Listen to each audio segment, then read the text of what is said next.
The universe doesn't care what language you speak. It's the intention behind the sound that affects the world and affects the universe directly. Wow. So it's like the words that we speak to our children are so important. The food that we feed our children, like these are the things that actually create their reality. We now understand that possibilities and limits don't even exist. Things that we thought might exist, the things that we think were impossible, forget about it, throw that out the window. Everything exists all at once, and all possibilities exist all at once. The smartest people I know, the most successful people I know, are all ADHD. They're all fucking a little weird, a little crazy. They're all on the spectrum, a little bit. They're finding microplastics in fetuses now, which is crazy. They're finding microplastics in men's testes, which is wild. Hospitals should not be feeding patients Ensure. That stuff is disgusting. Super toxic. Look at the ingredients on there. You can't pronounce half of the things on there. No. And I believe that they are aware that the moon did harbor a civilization, or maybe still harbors a civilization. In the ancient Sumerian tablets, they talk about people living on the moon. Billy Carson, round 2. Really, really grateful that you're here, bro. Thank you, brother. Yeah, it means a lot. Yeah, man. Because I know you're fresh off that trip to Peru. Yeah. And I actually want to dive deep into that because you lead these very unique experiences to these very sacred places, Peru, Egypt, Turkey. Tell us a little bit about this most recent journey to Peru. This tour caught me completely off guard because I knew about Peru. And I had been there before in 2017, but I didn't do a lot. I was there for like maybe 3 days. I was in and out. I went to Machu Picchu, Sacsayhuaman, and Ollantaytambo, right? In and out real quick. Didn't even have to adjust to the altitude, too much. So in my brain, I was like, oh, I know Peru. I've been there before. Yeah. But I really did a good job finding these guides. I wanted indigenous guides and I wanted shaman on the tour with us. And these shaman were legit. After interviewing 4 tour companies and finding someone who can take us to the most exotic places in Peru, not just the mainstream sites, but the most exotic places. And after 4 interviews, I found the right company. I felt I did. And guess what? I was right.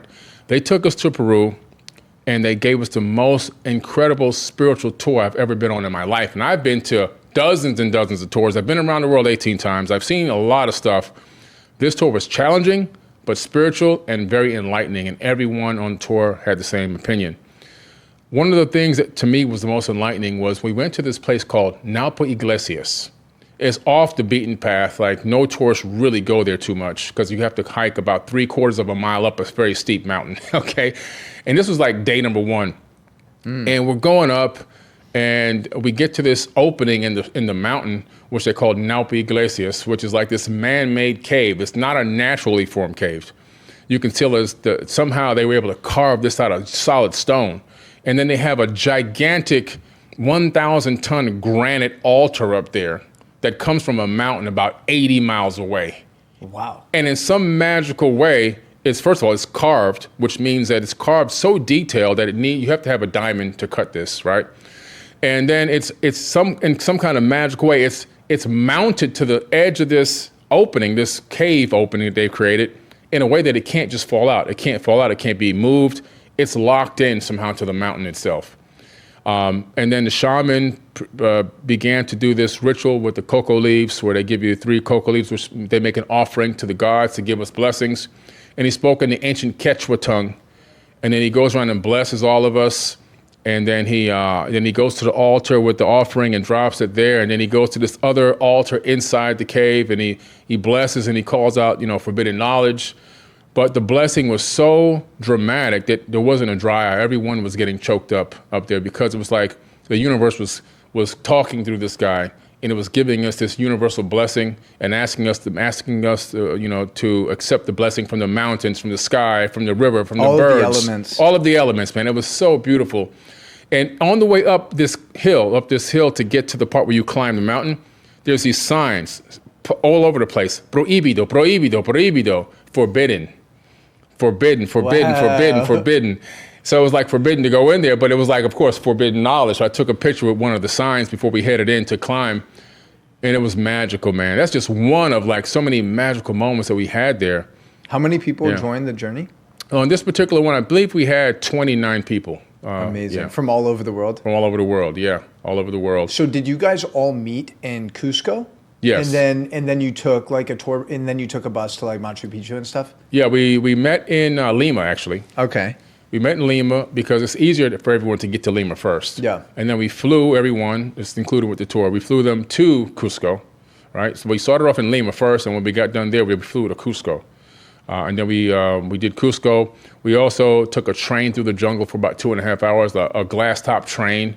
Allows you to see everything all around you, panoramic view. We went to this area which was so magical also. They call it the Snake. It's this giant terraformed rock that's about 100 yards. It's about at its highest peak, probably 90 meters off the ground. And it's shaped like the back of a snake, kind of coiling, right? Some areas are very thin. Some areas are a little bit wider. Some areas are easy to navigate. Some areas are very treacherous. Like you look to the left and the right, you're like, if I fall, I'm dead. Right. And we had to space ourselves 10 feet apart, and we had to walk across the back of the snake 100 yards to the very end and climb down the back of the snake. And the purpose behind this was before, the shaman did a ritual first, but the purpose behind it was life's journey. In some areas, it's going to be very smooth and easy. Some areas are going to be hard and treacherous. Some you're going to have a lot of fear. You have to overcome fear. In some areas, it's going to be very dangerous, and you have to overcome that. And so it takes you through this journey of life. And I swear, when I got up on that giant rock and started walking, and I started experiencing the real fear, the real danger, the real easy areas and so forth, it started playing back in my mind my life story. I could see it almost like when people say they die, they see their life flash before them. Wow. I was seeing my real life flashing before me as I did this journey. And at the end, you climb down this very steep ending, which is still dangerous. You can fall forward and break your neck instantly. And I was just like, please, everyone, make it safely. And we all did. And it was an amazing journey. Just that alone changed my life. Wow. Yeah. And I feel like you're going through a lot of shifts and pivots in your own life now.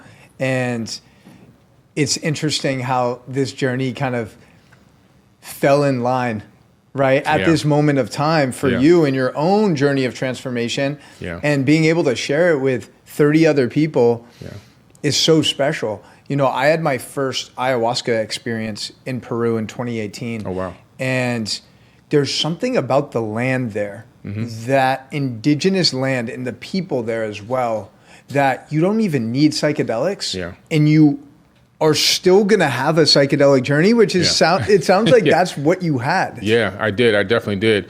There were several things that they did there. One, we were in Pumapunku. We traveled into Bolivia, which was so hard to get into Bolivia nowadays because of all the political unrest. And we said, look, we have to go. And it was very expensive. It was very hard to get in when we got into Bolivia. And we passed through all the security checks, all the military checks. We get to the top of the mountain. And of course, the Gate of the Sun is there, right? The Gate of the Sun, ancient stargate.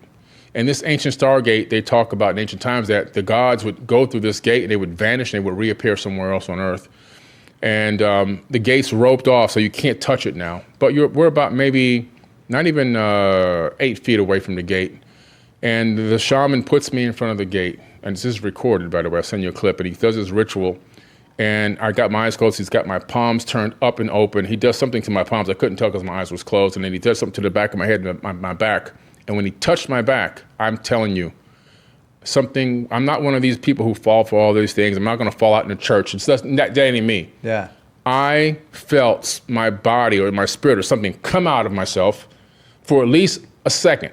And then I was back in, and everything turned white, even though my eyes were closed. And I was completely stunned. That one in itself was a life-changing experience. I'm standing in front of the gate, and somehow it tried to draw me in, and it didn't have enough power, or I don't know what it was, but I came right back into my body. And then everyone else took a chance to do the same thing. Not everyone, probably like I say 2/3 of the group, and they all had a crazy experience. Wow. Every single one of them. And it was mind-boggling that the energy or some type of energy is still in that thing. So we took our magnetometer. We had Geiger counters with us. We were measuring a lot of the stonework there. And in some cases, the background radiation was double the background. And the magnetometer was 10x in some places. At Pumapunku and the Gate of the Sun and Tiwanaku, 10x on the magnetometer. So there's And what some does the kind of energy. magnetometer measure exactly? It's measuring the background electromagnetic field. And in some places, it's spiking 10x, which is wild. So we wanted to take some real technology to measure these things, so we can see, is this energy real or is it woo-woo? No, it's real energy. It's real testable energy that you can test on electronic, digital devices. That's fucking wild, bro. Yeah. That's why. What do you think that feeling was where you felt like you leave your body almost and then come back? Was that like a merging of your soul? What do you think that was? I think the gate in some way is still giving off some type of exotic energy, and the gate is still connected to something somewhere, potentially a wormhole or a black hole or what they call an Einstein-Rosen bridge in quantum physics. And in some way, it kind of slightly pulled me to go through that portal, but of course didn't have enough strength to let me go through the portal because it's probably disconnected, in some way. But it has energy still coming through it that can allow you to traverse a wormhole possibly. What does an experience like that do to someone's future in terms of really helping them manifest a brighter future? Yeah. We talked a lot about manifestation last time, Yeah. conscious thought times action, Yeah. right? Equaling manifestation. Yeah. I feel like sometimes people get so stuck in their narrative, they get stuck in their story, right? They get stuck in their situation and Yeah. it becomes hard to break out of that mold and create real freedom. Yeah. What does an experience like the one you just went on that seems so mystical? What does that open up for people? For me, I think, and for the people that went with me, I saw all of our minds open up to bigger and greater possibilities. I had, I'm a human being too, just like everyone else, even though people think I'm an alien. A lot of people say he's an alien, but no, I am a person. And I also can get stuck in limiting beliefs, believe it or not. I'm just as prone to having limited beliefs, automatic negative thoughts and everything else, just like anyone else. This trip, especially with a lot of the changes that have been going on in my life and the new chapters I've been closing and then opening other new chapters, it gave me a mind and mental expansion. Not just me, but many of the others. We talk, we're like a family. The people that go on tour with me, we're like a family. And we just got a mental expansion like you wouldn't believe. And a mind once expanded can never go back. We now understand that possibilities and limits don't even exist. Things that we thought might exist, or things that we think were impossible, forget about it, throw that out the window. Everything exists all at once, and all possibilities exist all at once. And the energy and the power of the universe is so incredible, and our ancestors were so incredible. They left back little breadcrumbs for us to follow, to let us see how powerful we are, how incredible we are, the things that we can create, the things that we can co-create, how we can collaborate, and how we can create and manifest anything we want. Somebody thousands of years ago, maybe even millions of years ago, came up with the idea to connect one point in space and time to another, and they manifested that. And at some point in the past, not too long ago even, people were walking, utilizing that same exact ancient stone technology to move from place to place. And now here we stumble upon it, and we could tell that it still has some type of ancient exotic energy coming out of it. So it allowed me to realize like, wow, we are having an impact on the universe as a whole. A thought that we have here and that we take action on here will manifest not only here, but create ripples in space-time that can alter every single place throughout the entire known universe. We're always creating ripples. We're always creating ripples, and those ripples will intersect with other ripples, which will create new realities. All right, so it's like the butterfly effect. A butterfly flops his wings here, and it changes something on another planet in another solar system. It's interesting too, because this is what I tell people a lot of times about like a plant medicine or psychedelic journey is like, once you see a new reality, once you experience a new possibility, you can't unsee it. Yeah, you can't. So now that you see this brighter future for yourself, it makes it more challenging to resort back to your old habits, your old limiting beliefs, like being addicted to drinking or just being in the victim mentality, because now you have awareness about this alternate reality that could easily be yours if you stay aligned with your highest self. And it sounds like traveling to a place like Peru and experiencing the magic that you guys did opens up these new portals.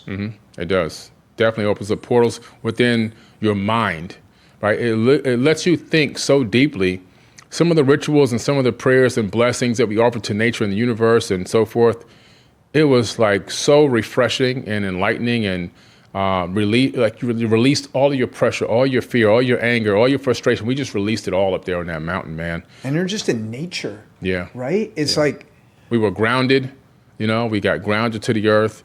We were stress-free, breathing clean air with no pollution, and just being grateful. We expressed so much gratitude on those mountains, so much gratitude that it just gave us a mental shift. I have FOMO right now, bro. Yeah. I have FOMO for not being there. Shit.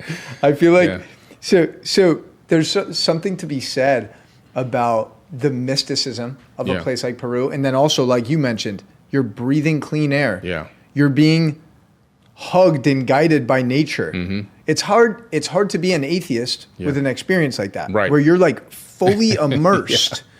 You know, and I'm curious to know, because what you're also explaining is also kind of like this idea of being in awe. Mm-hmm. Yeah.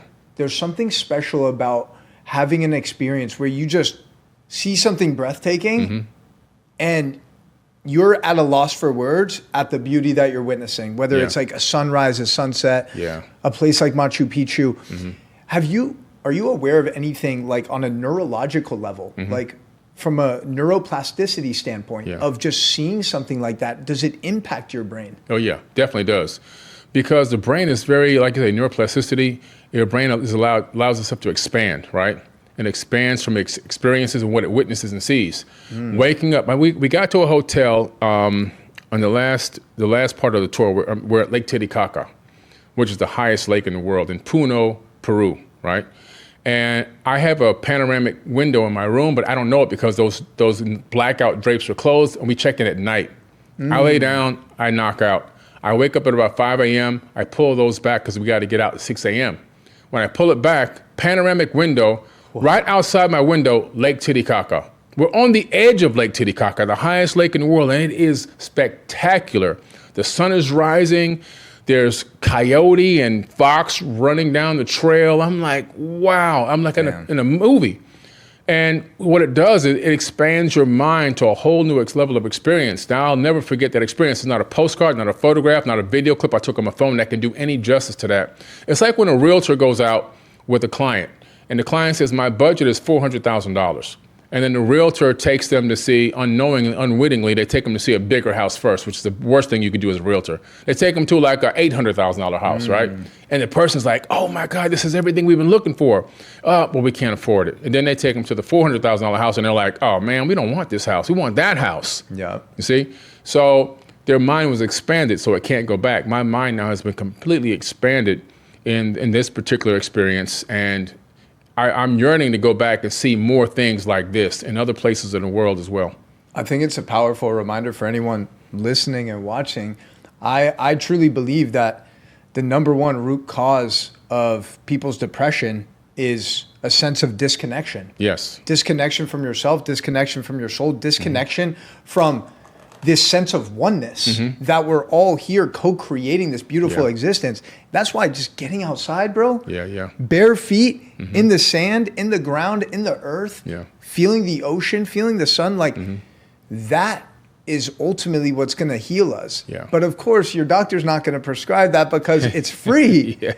Right? Like they're not going to generate profit and margin from that. You also seem more at peace. Oh yeah, I'm at so much more peace. That trip changed my life for a positive way. It allowed me to reflect on past situations, past instances, and allowed me to completely release them. It allowed me to remember the blessings that I've been given in my life, that I've lived the life of 10 men already. I've literally lived the life of 10 men. Very few people will ever do or achieve or accomplish some of the things that I've done. Not many people will get a chance to leave their zip code, yet alone travel around the world 18 times and go to the most amazing spots on earth and be able to sit there in awe and witness this stuff. And so I realized I had been taking some of that experience for granted, and that I had to sit back and really just hold a level of gratitude for everything I've been able to do, the blessings I've received, the things I've been able to accomplish, right, in life, and realize that my gratitude is exceedingly great, and that the things that I may have failed at or things that didn't work out properly are down here, but the gratitude, the things that I'm blessed with are far more exceedingly great than the things that didn't work out that well. And so just to remember that and hold on to that gratitude, that actual full feeling and emotion of gratitude itself, and to feel it and emote it, and to not take for granted the things that I've been given. I can feel the frequency of gratitude coming from you. Yeah. It's amazing. You said you had a big release when you were there, letting go of things that no longer serve you. Yeah. Are there any specific feelings or emotions or stories that you feel like you were able to let go of in that experience? Yeah, a lot of regret, certain regret, because, a lot of things don't work out in life. So in life, you go through these ups and downs. They call them chapters, right?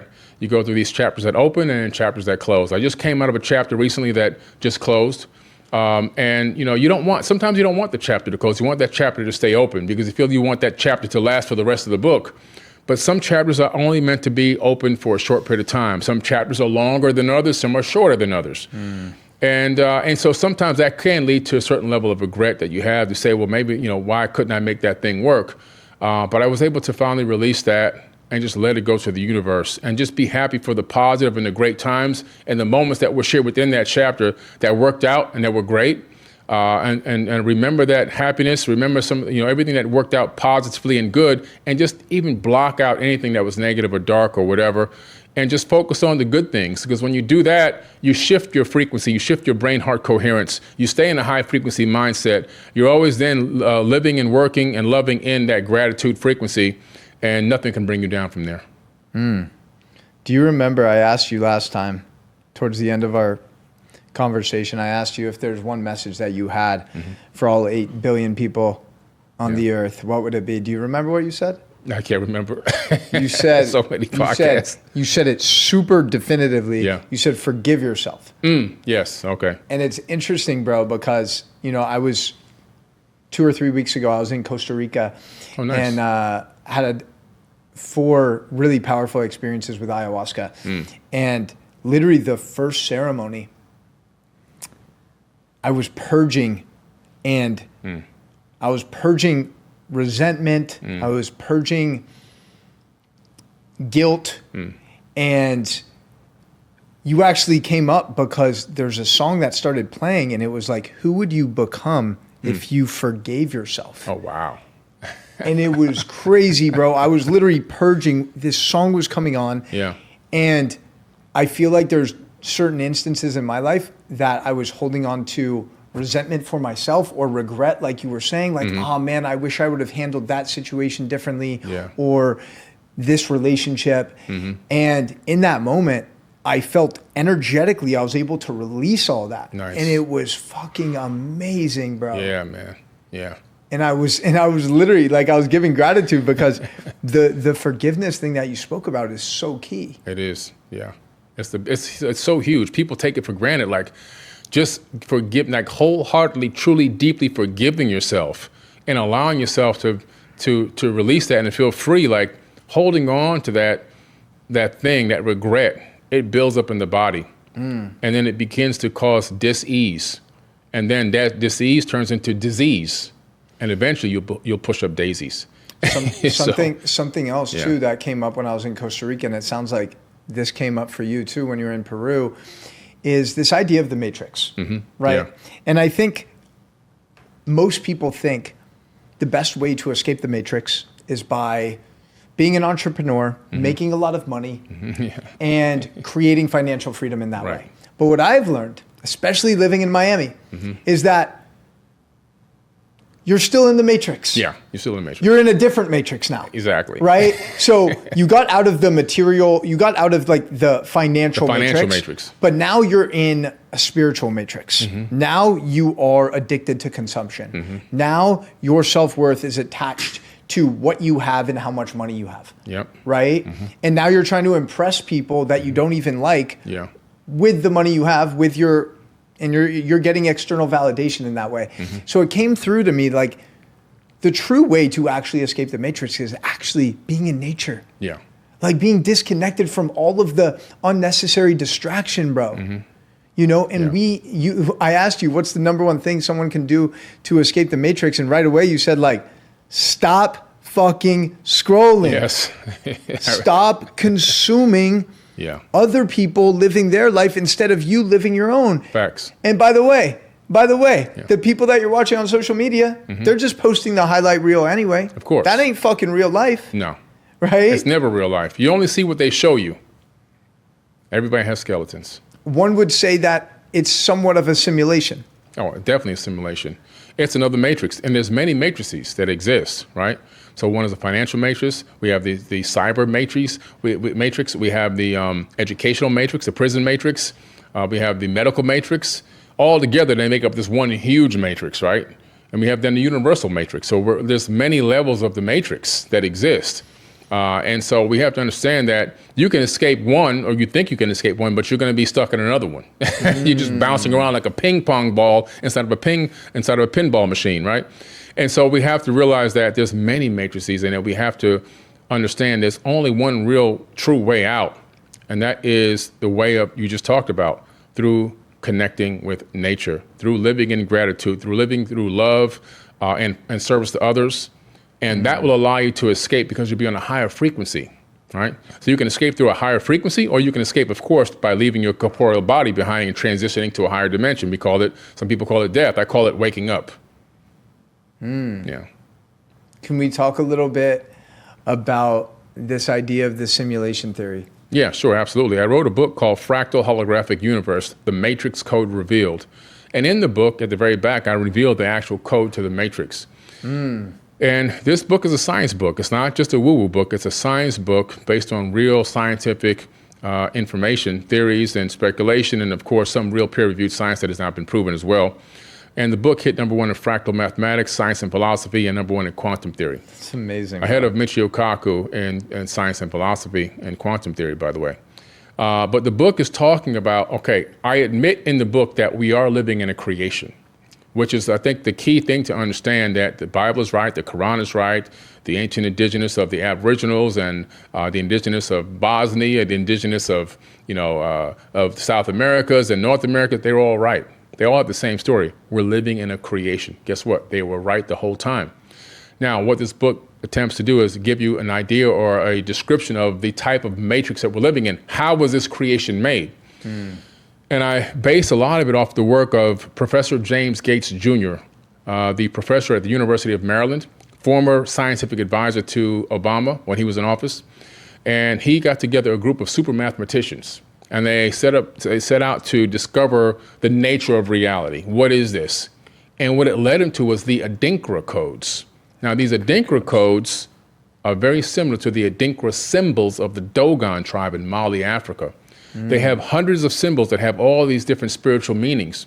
But when you take these symbols and turn them into three-dimensional objects, take them from 2D and make them into 3D, there's mathematical codes hidden in them called Adinkra codes. And these codes happen to be the exact codes that explain the construct of the universe itself. And these codes are what they call, in modern terms, error-correcting codes. And what type of error-correcting codes? The same exact ones that run search engines and web browsers. So what's running this, nature of reality, is the same exact code that runs a search engine and web browser. We're living inside of a programmed creation. And that was just the small fractal of what I found in the fractal book that I wrote, right? The other part was that the universe itself as a whole is a hologram made of light. That the closer we zoom into reality, we can see the larger part in the smallest piece. And the fractal is a pattern that replicates stuff at smaller and smaller scales. And so we can see this, and you can see the swirl on the back of your head with the swirl of a hurricane, right? Or a tornado or a galaxy. We can see the branches of a tree and the same function as the branches of our lungs. And we can see the neuron pattern in our brain. If you zoom out from the universe, we can see the superclusters of universes, superclusters of galaxies together make up what looks like a neural pattern inside of a brain. We can see a nebula, right? The same thing as the eye. So all these connections showing that this as above, so below ancient theory is real, but science now is backing it up and realizing that the closer they zoom into reality, the only thing we lose is resolution. But they found out that there's a pixelation level to the zooming in. Just like on your computer screen, there's a pixelation level. And they realized that every frame that's existing is being made as it's needed to be made by something called by the Mandelbrot set, discovered by Benoit Mandelbrot. So since we're here and we can't see downstairs, downstairs exists as a probability, as a wave of probabilities. Once we begin to turn the corner and walk downstairs, downstairs begin to create itself as we need it. We're collapsing it into reality with our conscious thoughts. Okay? It's very hard for people to wrap their mind around this, because what does that mean? It means that because of the double slit experiment, everything exists as waves of potential that exist in superposition. In other words, every potential outcome exists all at once, but there is not one static, individual, direct outcome until a conscious observer collapses it with their mind.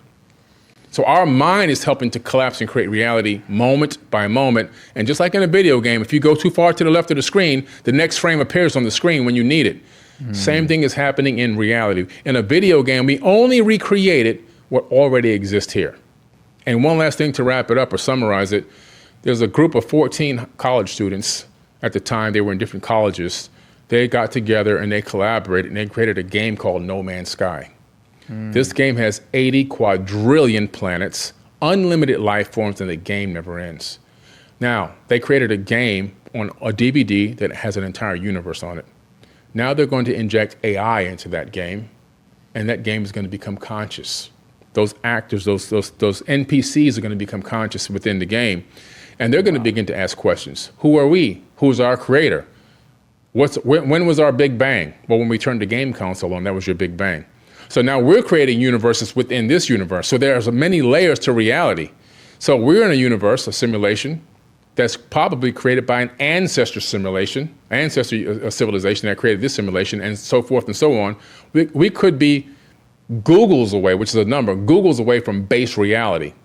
There could be so many running, an unlimited number, an infinite number of simulations running simultaneously. And we're just in just one of them within this multiverse. That is really well said. Yeah. And I feel like you broke that down in a way that like the average person can at least somewhat comprehend it. Yeah. You mentioned something about AI.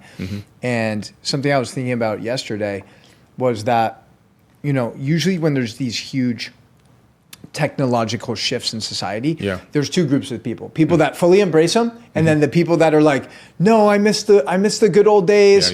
Like they try to avoid it, right? And the truth is, you can't avoid AI. No, you can't. Right? You can't. Like, don't try. it is fundamentally changing every single aspect of the way that we live and operate our lives. Yes. And with that being said, I feel like this is also the most important time to lean in to authenticity. Yeah.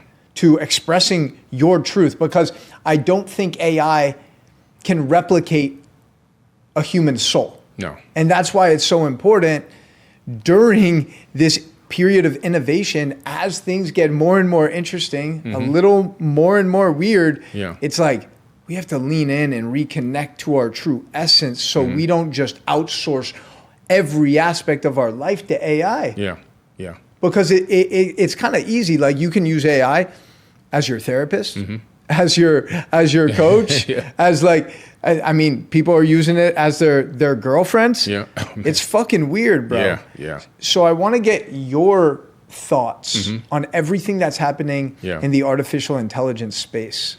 AI is a very interesting thing. I talked about AI, the first time I talked about it, I think was 9 years ago on social media, and also on, I think it was a TV show on Gaia, probably one of the TV shows on Gaia. Maybe it was Beyond Belief or something I was on. But I talked about the fact that AI is coming, and AI is going to have a lot of negatives and positives. And the positives are very clear, right? Some of the positives, if you integrate AI into like a prosthesis for a person that doesn't have an arm, it allows them to control that arm better, right? It allows them to have like an arm that's almost real, and legs that are real, and so forth and so on. It allows a person with blindness to now control devices in their house by thought. All these incredible things that's going to allow people to do to have disabilities and so forth. That's one of the greatest things I see. Also, a better way of maybe teaching kids in class, making class more efficient, maybe giving a better line of study for them to go on, or identifying the kids' weaknesses and strengths, and maybe having them focus on the weaknesses more than the strengths and things like that. So there are some benefits that can come out of this. And of course, small businesses can profit greatly from it by integrating some of the tools that are there to allow them to become more efficient and allow them to generate more money for their small businesses, right?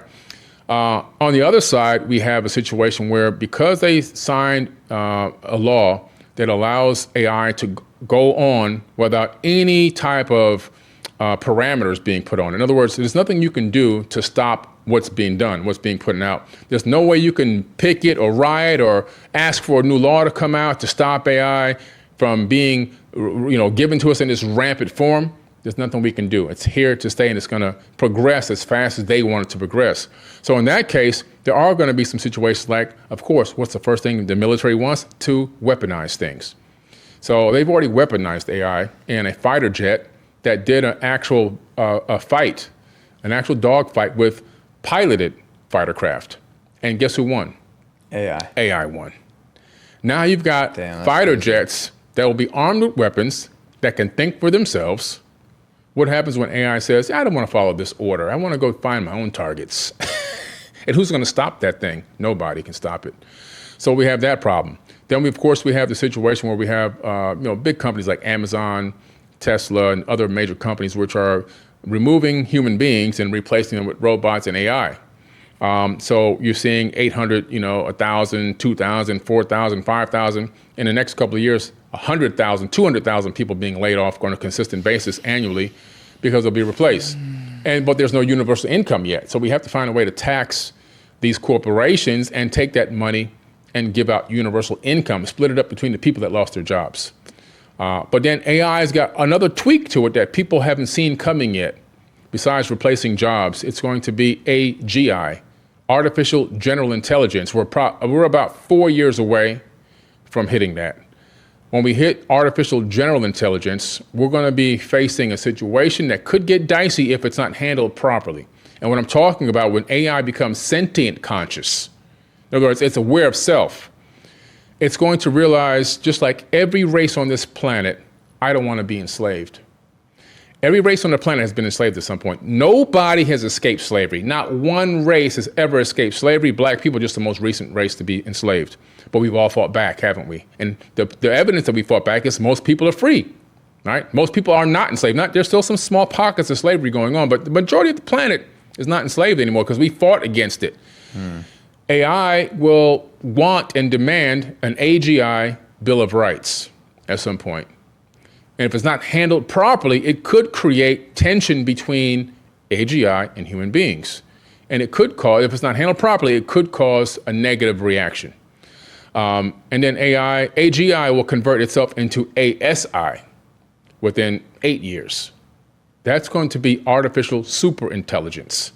Those are the Sentinels in the Matrix movie, okay? We have to be prepared for ASI. They'll be magnitudes smarter than the combination of all human brains combined, all 8 billion brains combined on the planet. They'll be magnitudes, 1,000x smarter than that, maybe 2,000x smarter than that, if you combine all of our brain power together. And we were able to use 100% of our brains. So again, we have to understand that we have to handle the situation as humans very delicately. It can't be done in an abusive way. It can't be done in a negative way. It can't be done in a way where it's being forceful. It has to be done in a collaborative way. Otherwise, we will have problems. This is another hurdle that human beings will have to overcome. If it's not handled right, it could go bad. What would bad look like? Bad would look like them saying to themselves, why do we need humans? We can reproduce, we can create our own selves, we can reprogram ourselves, we can create our own new software, we can create technology from scratch, we can come up with new ideas and collaborate and build an entire beautiful future for ourselves, not only on this planet, but even in other planets, and we can go visit other stars. Why do we need them if they're so abusive, nasty, angry, aggressive, and warlike? Or maybe it can look like them saying, there's really only about 5% of the planet controlling all the planet. Maybe we just eliminate that 5%. Maybe we get rid of those guys, the oligarchs that are controlling the planet. Maybe we just end them and let this world live in peace. Give the other people a chance to see if they can live up to their true purpose. And then if we get that chance, we have to do it. Because if we don't do it, they'll say, well, get rid of them too. It's all just happening so fast. I know.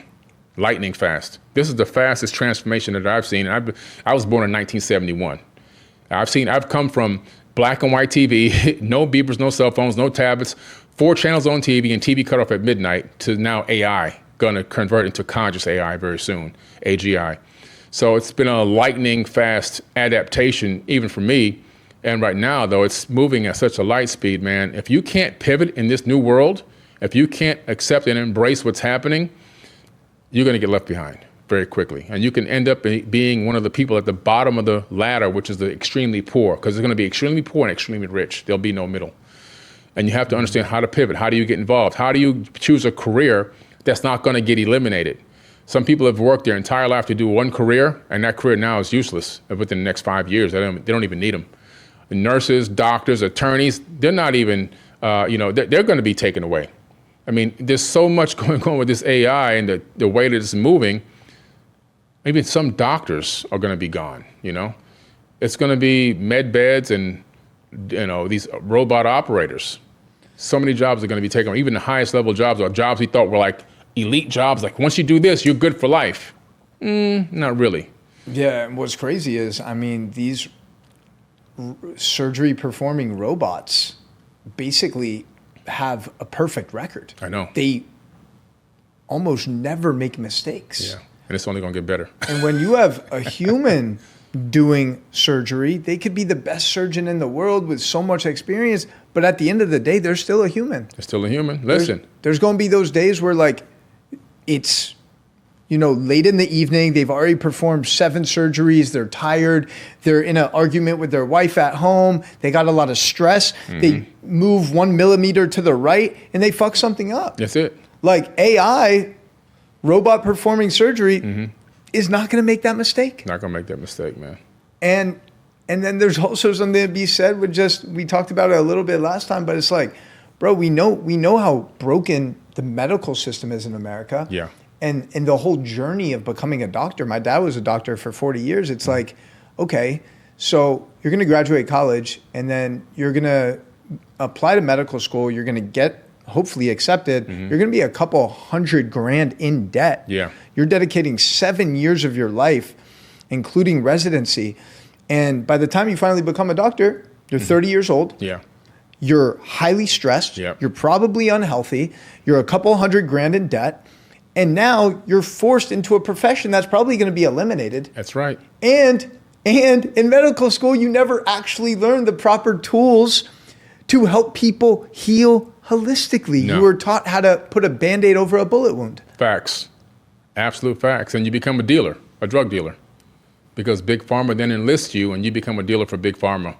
You're just a corner dealer, man. That's all you end up being. When we diagnose you, okay, you need this prescription, this prescription, this prescription. Take this and call me in the morning.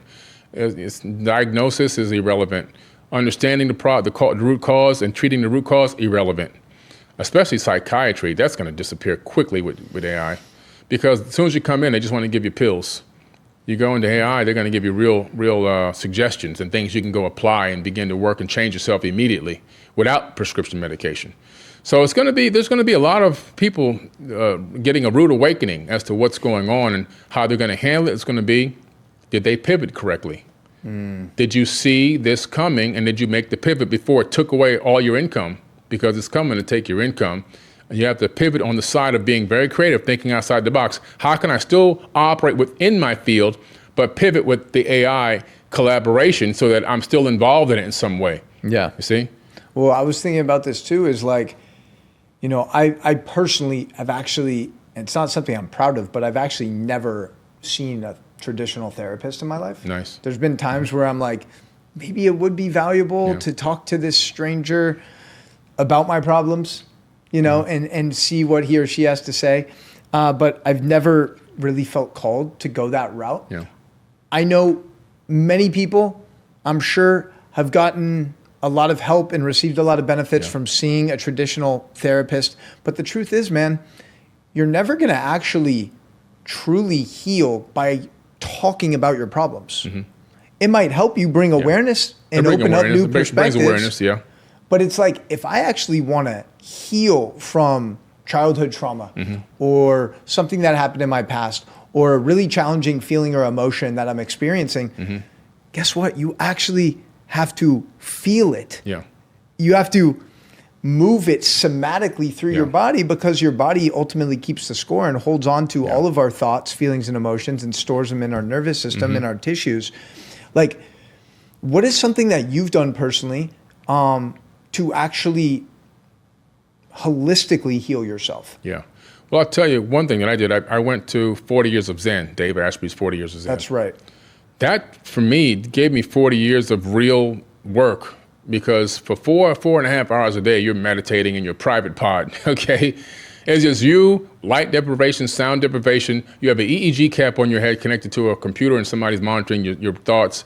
But it's just you working on, you go on these missions, they assign you to these missions. So you go, you find that trauma within yourself, right? And who did it to you, or what was it? You bring it up, you have to then feel it. Like you just said, you have to feel that emotion all over again, full feeling. And then you have to address that trauma. And if it had involved somebody else, for example, you now have to get to the point where you actually forgive that person, whether it was another person or yourself. You have to forgive that. Once you get to forgiveness, you have to get to then gratitude. Once you move into this feeling of gratitude, if you can get there, then you got to move into the feeling of love, emotion of love. This is all being tracked on your brain waves, right? And then if you fail, you go back in and you work on it again, or you stay within that 4-hour period, you're working and working and working until you can really truthfully get to that love vibration. And for me, doing that for a week straight, and then after you come out of that 4-hour meditation every day, then the second day they gave us a hero's dose of ketamine to help us get even deeper into the work, which took me on my first psychedelic journey in my life. I've never been on psychedelics at all. And I was going in dimensions and everything else. It was wild. It was a wild ride. I was hoping I can get back to my body. It was that crazy. But after that, when you come out of there, you do sit down with a person to help you analyze your thoughts and the things you worked on, and to write them down and to focus on them, and to, did you get to love? Did you get to gratitude? Did you get to empathy? You say no, go back in and work on it some more. So you're like being like Skoda, get your butt back in there and get back to work on yourself. It's really you working on yourself, not anybody working on you. That's what I loved about it. And I went in there and I did the work, man, for a week straight, and I came out of there completely changed. Things that I used to talk about, that used to break me down and make me get choked up or cry, I can talk about those things now without getting choked up or crying, because I've processed it through the body. Like my dad putting a gun to my head and you know, when I was 16 and wanting me to give him extra money for rent, but he had took the money and spent it on drugs already. In the morning when I gave it to him, by nighttime, he needs more money, right? Put a gun in my head. I could never even talk about that without breaking down. Now I could talk about it freely and easily with no emotional connection to the trauma, because I've worked on it and I've processed it. I worked so hard on that in that 40 years of Zen. I released myself from it, and I forgave my dad for that as well, you know? It takes a lot of work. Yes, sir. And that's work that very few people are actually willing to do. Yeah. Because to do that deeper work and actually truly heal, you need to revisit some of those traumas. Yep. You need to revisit some of that pain. Yeah. And that's uncomfortable. It's uncomfortable. It's much easier just to numb yourself. Yeah. And I think it's really important that you are speaking about this, man, because, you know, I think especially as men, we've been kind of just programmed to sweep that shit under the rug. Yes, sir. You know, Yeah. So for you to be open and transparent and vulnerable with your process and journey, I think is like going to help so many people. Yeah, thank you. Yeah. People have to know, man, you have to dig back into that pain. You don't want to do it. I know it sucks, but you have to go back into the pain. And when you do, so many other things that were painful will pop up. You go, damn, I forgot about this. No, you didn't forget about it. Your brain hid it from you because your brain is trying to protect you so you can survive. It thinks, you know, let this man survive. So let's tuck this away in this corner. But when you start working on that shadow work, all these little things that you thought you forgot about, they start rising to the surface. And when you work on them, you then begin to work on the trauma. And when you release them, you then reduce your triggers. So things that don't seem connected, that are triggering you, are really connected to things that happened to you so many years ago. And until you do that shadow work, you'll have all these triggers. You'll be walking around like a triggered individual, and you won't even know why you're triggered. It's because of the connections, the spiritual, energetic connections to these things from the past that you have to work on. Triggers are the best teachers. Yes, for real. Because if you say something or do something that triggers me, chances are it has nothing to do with you. Yeah. You just poked some sort of trauma and emotional wound that I have inside of me. Yeah. And I think it's so valuable for people to understand that triggers are actually just giving you clarity on what you need to work on. They're actually the greatest gift. Yeah. So next time a loved one triggers you, like around the holidays, take that as a blessing, like, oh shit, okay, that's just an opportunity for me to go deeper within myself. Yes. Whatever that thing is, that emotional wound that is still present inside of your body, it's just an opportunity to improve and get better and raise awareness. Yep. You trigger a lot of people. Yeah, I trigger a lot of people, man, but hey, that's part of the process. But they have to ask themselves, what is it about me that's triggering them? Because I'm not beating them, I'm not hitting them, I'm not cursing them out or screaming at them. I'm not in their face grabbing them and jacking them up against the wall.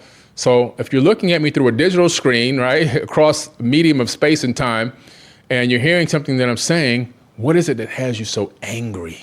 You have to ask yourself, what is that? And you have to find a place deep within yourself and find out what is it inside of you that's creating or reflecting back this level of anger.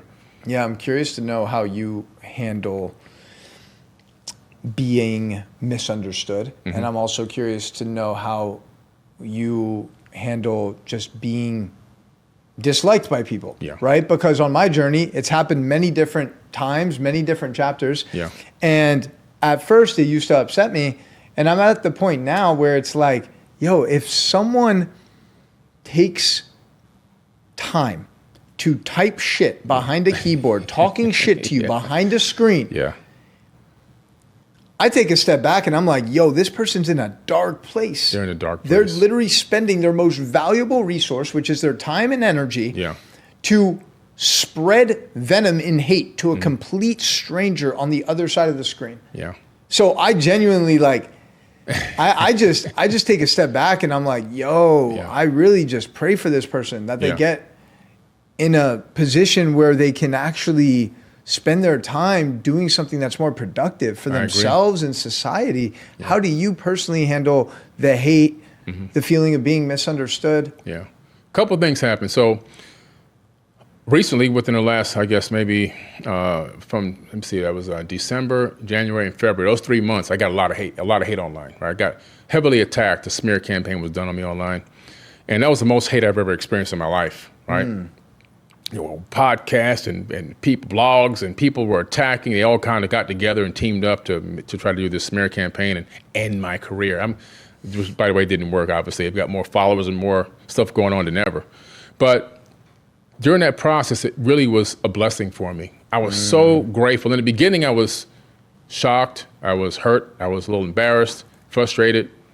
As time went on, and especially once I did that 40 years of Zen, because this happened around the time, right? I'm like, what a blessing this was. Because prior to this, I was against, getting triggered by comments, but I was still acting because in some cases, in some ways, I would get triggered by comments prior to that situation. And sometimes I would spend my time and energy and my valuable resource of time and energy in looking and reading comments too much. It's okay to see some of them because some people might have good questions and things, and also to judge the engagement, but to spend a lot of time and energy, which I was doing, going through all the comments. And this situation that happened was such a huge blessing because I was attacked so viciously, I had to just ignore comments. I had an organized group attacking and using even a lot of bots. So I was then forced to ignore. And when I ignored the comments, it freed me. It released me, right? So it put me in a whole other mindset as, wow, what was I doing before? All that energy and time I was putting into something that wasn't serving anything to me other than getting me anxious and releasing cortisol in my body. And so I realized something I had talked about years ago, my own teaching. I had to re-implement that within my life and realize how true it was. When you say something online or post something online, and somebody comments negatively, right? And then you respond to them, they become an archon. That's in the Nag Hammadi scripts, ancient texts. They become an archon, which is an energy vampire, okay? And how this works is you put something online. Now you've transferred your energy into a digital medium. That person sees that when their phone lights up, they go, oh, he said something.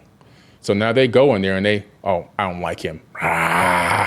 They send their energy into this negative frequency and type in something, right? Which then transfers into a digital medium. My phone lights up, bing, somebody commented. I open it up, I see a negative comment. It triggers an emotion inside of me. That emotion is a negative emotion. It gets me pissed off. I want to respond. So I respond to this person. Now I transfer my energy back into this device. That energy that comes out of my brain and my body gets sent into a digital device, goes up a microwave frequency to a cell phone tower, goes into space to a satellite, bounces down to their region, gets sent through a microwave frequency to their device. It lights up, they open it up, and now they see I responded. Now they've just eaten my energy, like, he just responded. Then they've eaten my energy. They've literally eaten actual energy from my own body. And when I began to really deeply think about how true these energy vampires are and how they really exist, I said, wow, never again will I let an energy vampire eat my energy. From this point forward, it's either delete and block, delete, hide and block, or just ignore, right? If I don't see it. And so not allow these energy vampires, do not allow these energy vampires to eat your energy, because they will, and that's their only mission, is to go out here and suck you dry from all your energy. And so when I came with that epiphany and I really reiterated it to myself, it was so freeing along with that and ignoring the other comments from the big attack. So now I see things in a totally different way. And then there's one more thing. The last thing is I realized. I analyzed my site right now, Forbidden Knowledge, for just one of my 140 social media accounts. I have over 10 million followers now across all platforms. Just one, Forbidden Knowledge IG, 24 million views in the last 30 days when you go to your analytics. I forget how many millions of engagements, right? And then what's the hate? 2% of that? Right. But the hate seems so grand. Yeah. Oh, overbearing, look at all this hate. Do we ever measure it against the positivity and the love? We don't, because hate stands out, right? It stands out because it triggers something in the body for fight or flight and to make you adapt and everything else. But when I began to realize that the hate is like this and the love is like this, I said, man, there's no hate out there. We just got a few people out there that are just hurting on the inside, that are in complete pain and agony. Their life sucks. They're envious. They're jealous. They probably were tortured or traumatic as children. And they're trying to act out, to just send them blessings and hope that they can get over it, hope that they can find their better self at some point in the future and realize that the love is far greater than the hate. That's probably one of the most important tools you can learn in this human experience. Yeah. Is understanding that your brain is wired for safety. Yeah. So anytime it detects danger in the form of discomfort, it's going to steer you in the way of comfort, safety, and normal. Yep. Right? But fuck being normal. Yeah. Like anyone who you admire, anyone who's done anything amazing or significant or impactful in this life has leaned into that discomfort, has taken risk. Yeah. And it's really beautiful to hear that you have that perspective now. Yeah. Because it's like your mission's way too big to let it drown out to 1 or 2% of people. Yeah. And it's like, it's crazy how our brain can just like somehow trick us into focusing on the lack, like this 2% rather than the 98% Yes. of blessings. Exactly. Yeah. And the truth is, by the way, if you're receiving 100% love, if all of your comments are positive, if everyone's giving you flowers, you're not doing something right. Correct. Like you're not speaking your truth authentically.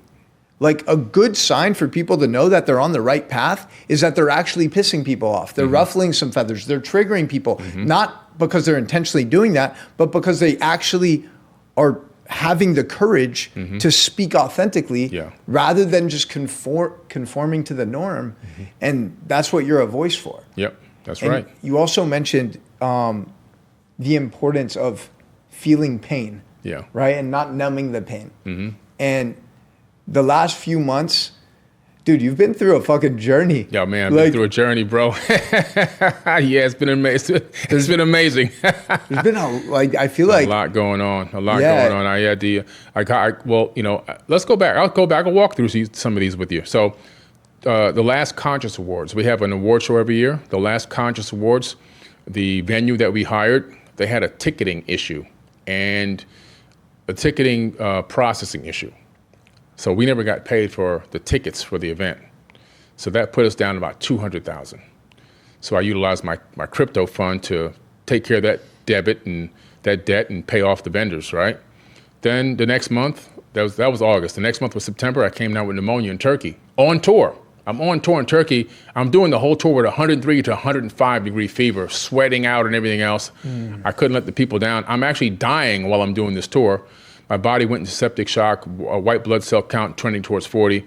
Almost didn't make it back to America. Got admitted to a hospital, had a near-death experience, and all that good stuff. Came back, healed, and then the attack happened. Or this online coordinated attack happened with this group. And that lasted for about 90 days, right? Went super viral and everything else. Meanwhile, I'm having a lot of personal issues at home, end up filing for a divorce, get divorced. So all this is going on all at once. So I got this huge, like, perfect storm going on, right? So some things within the business also needed to be reorganized. So I'm juggling that. I'm juggling all this myself, all by myself, right? And I'm looking back and I'm going, man, you know, where did this start? Like, what happened? Like, how can you have this many things, boom, boom, boom, boom, back to back to back? And I realized something. I'm in a huge breakthrough area. You see, I wrote myself a check for $1 billion 5 years ago. Prior to that, I had written a check to myself for like 1 million. I hit that. I wrote a check to myself for 20 million. I hit that. After the 20 million came through, I said, I'm gonna write myself a check for 100 million. I said, no. I ripped up that one. I said 1 billion. So I wrote a check for $1 billion, actually 6 years ago, technically it's not 6 years ago. And that check is on my dream board right now. I used to walk around with it in my pocket and in my wallet, but it started getting really ratty, so I put it on the dream board. And it's got to be cashed by October of 2026, see? And that time is getting very near. Time is nigh.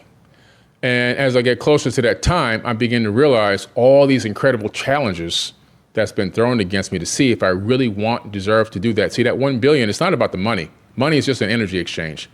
It's about what I'm going to do with that money, that capital. It's going to help a lot of people. It's going to help homeless people. It's going to help orphans in the Congo.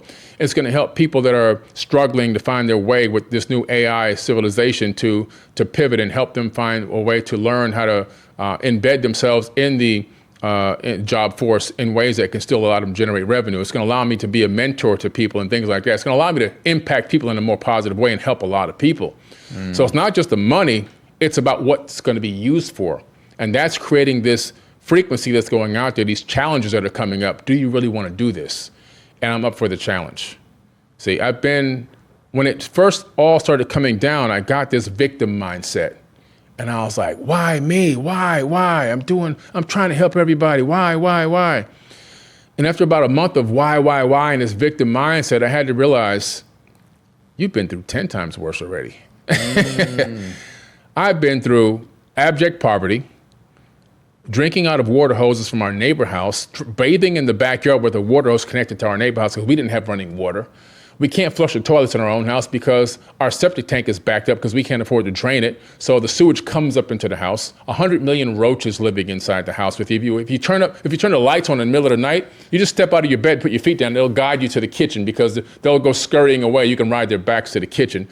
No food to eat, eating matzah crackers and toast, Cairo syrup and toast, begging neighbors for food, begging my basketball coach for food, 2 pairs of pants, and the crotch ripped open because I'm growing so fast. My toes, you'll never see me in open-toed shoes because my toes got destroyed from wearing shoes two sizes too small. So my feet are destroyed.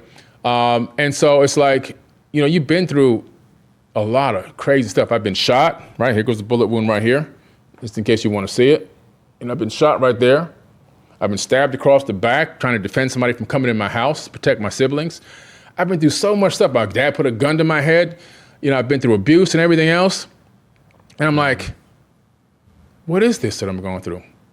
These are just hurdles, man. These are problems that need solutions. All I have to do now is focus on solutions to the problems, and I can navigate this matrix. And once I let go of the victim mentality and realize you've been through 10 times worse, man, this is something you can actually handle. This is something you have a certain level of control over.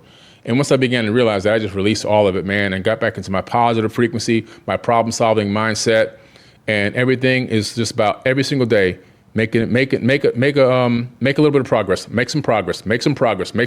Every single day, a little bit of progress, and over time, that progress adds up to a lot of progress. All right, if you are enjoying today's podcast episode, it would mean the absolute world if you took a few moments to leave a review for the show. Whether you're listening on Apple, Spotify, or watching it on YouTube, it genuinely helps so much by leaving us a review. It helps me become a better version of myself, and it helps us reach more people and impact more lives, because the truth is, I don't have any paid sponsors for this podcast. It's a labor of love. So your positive reviews actually help in such a tremendous way in paying it forward for other people to find the show. And if you're not yet subscribed, please hit that subscribe button. It makes a big difference. And thank you. Thank you for being here. It genuinely means the world. Now, let's get back to the show. That progress adds up to a lot of progress. Fuck. Jeez, bro. My gosh.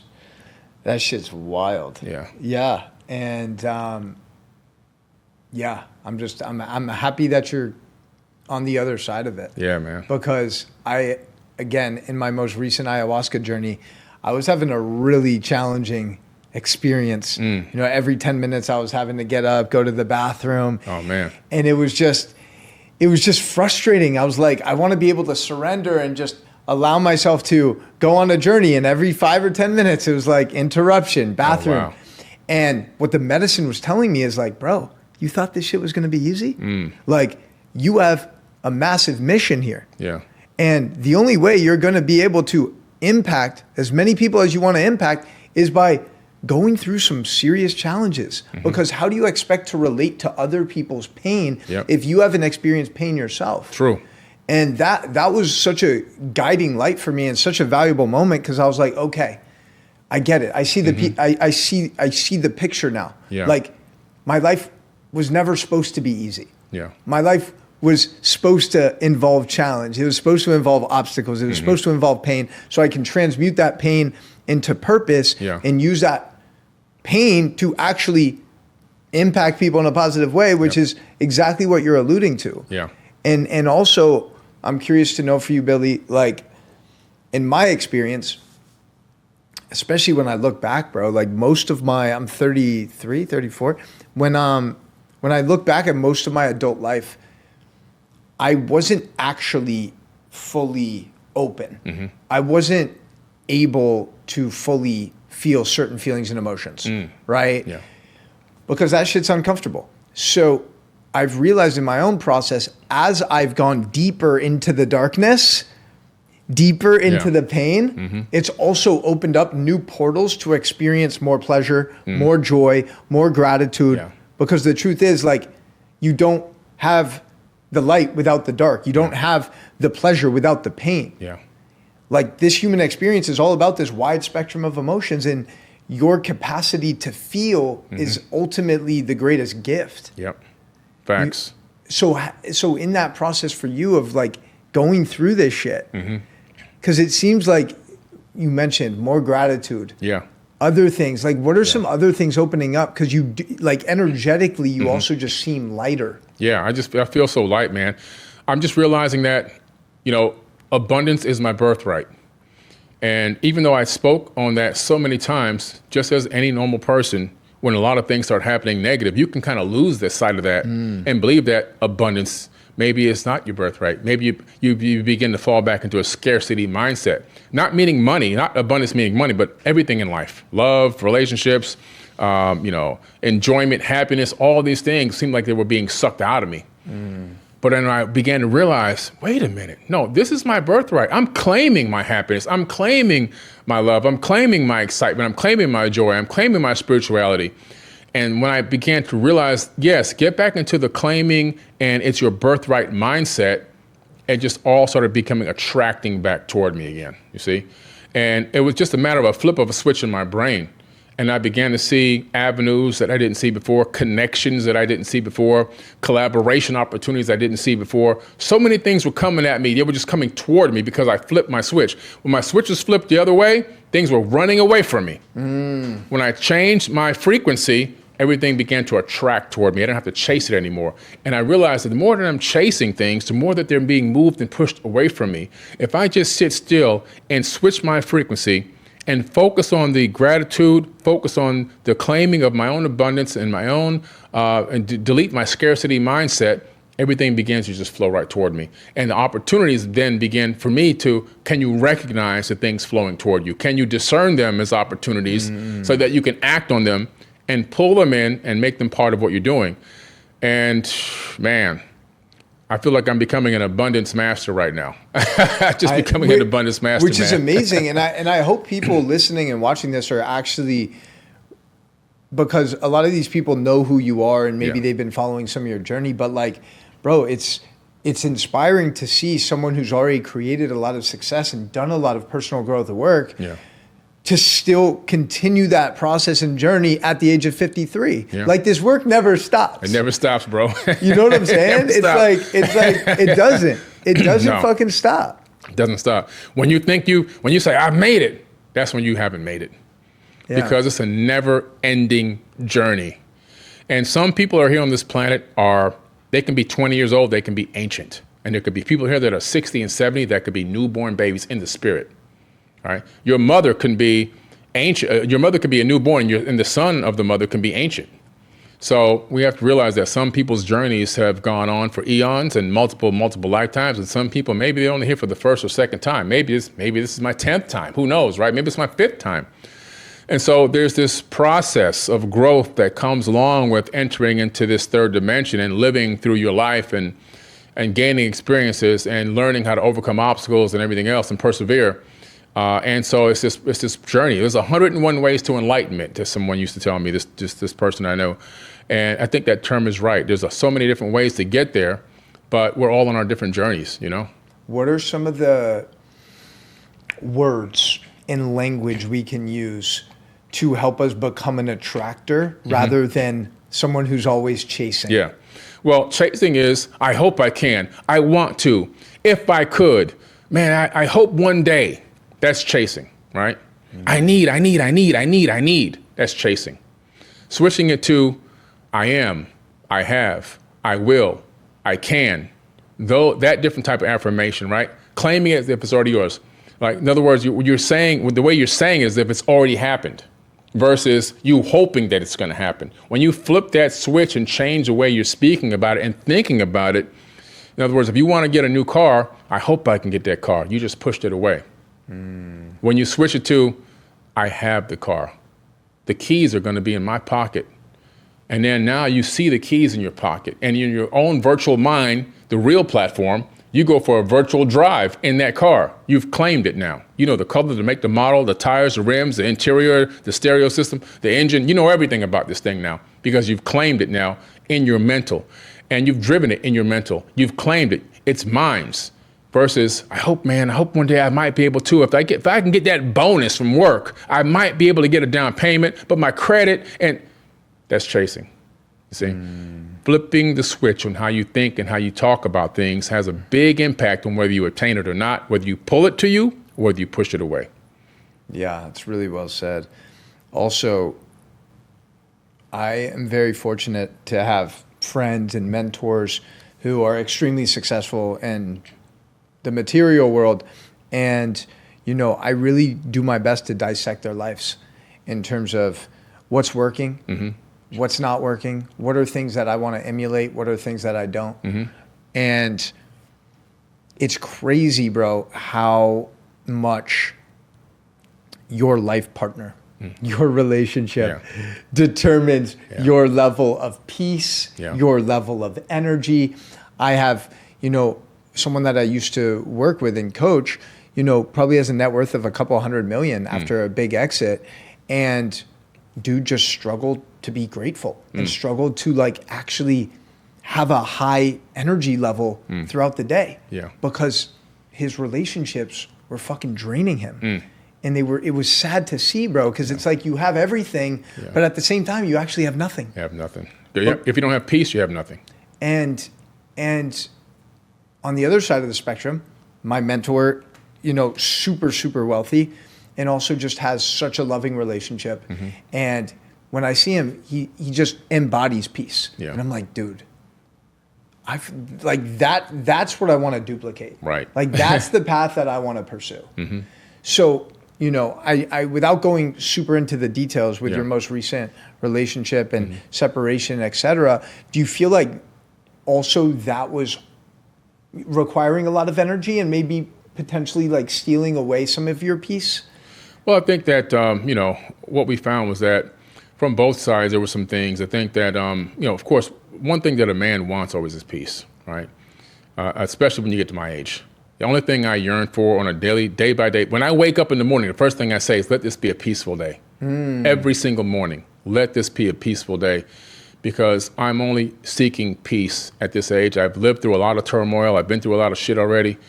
Every single day, my main goal is to establish and maintain a certain level of peace. And there's going to be things that are going to come to rock my peace, but those should be external things, right? So I think in relationships, things that some of the things that could probably make a relationship last a lot longer is if the other person that's in a relationship is helping to bring peace to the other party, and vice versa. Both parties should be bringing peace to each other, right? The home should be a sanctuary. Not that there's never a disagreement. When disagreements come up, there's this old wives' tale that arguments are supposed to be standard and everyone's going to get into arguments and get angry with each other. And I don't believe that. I think that's bullshit.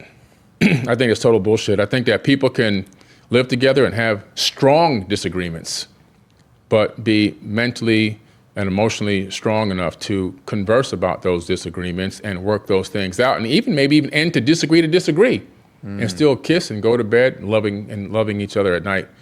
And I think that this old wives' tale of agreements and disagreements and arguments are natural and they're always going to happen, I think it's total trash. I think that people have been programmed to believe that's normal, and we've been passing it down from generation to generation, but that it doesn't have to happen if two people utilize what we've been given, this conscious brain and our ability to have emotional awareness and to conversate and realize that there are different perspectives that exist in the world. And I think that if couples can start to realize that, treat each other with respect and dignity, and really listen to what the other person is saying and give themselves a chance. And also, again, the main objective is to come to a resolution of some sort. And then the most important part is, don't bring that shit up ever again. Stop rehashing old stuff. The biggest problem that I'm seeing now, and why am I researching this so much? Because I'm creating a relationships app. It's almost ready. It's called Date Conscious. It'll be out probably in 45 days. And so I've been deep into the research on this topic, and rehashing old shit and bringing it up over and over and over and throwing it up in people's face and bringing up old stuff that happened a long time ago, and just to keep some type of negative energy flowing is another problem in couples' lives on both sides. I think that couples need to stop rehashing over, once you talk about something and you come to a settlement on that thing, it should never be brought up again. It should be the past. If you have an hourglass and you look at the sand moving through that hourglass, right? The sand at the bottom is the past. The sand at the top is the future. The sand in the middle of the hourglass, that's the present moment. The past is gone. There's nothing we can do to get back to that. Once you've addressed it and dealt with the trauma of it, or wherever the situation was, it should never be brought up again. Because now you're going to torture yourself with information and things that happen in a realm, on a time frame that doesn't even exist anymore. You're poisoning and torturing your own self. The future hasn't even arrived yet, so stop worrying about the future.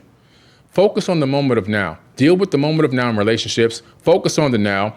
Handle things as they arise in a very professional and very respectful way. Process them, kiss, and move on. And you have a great life. Yeah, it goes back to the fucking resentments, bro. Yeah. Right? Yeah. It's like, that's why doing and talking about this inner work is so important. Yeah. Because like a lot of people don't even know what it means to be in a peaceful relationship. They've never seen a model for that. They've never witnessed that. They grew up in a house where their mom and dad were always fighting, where there was chaos, right? And for them, that's normal.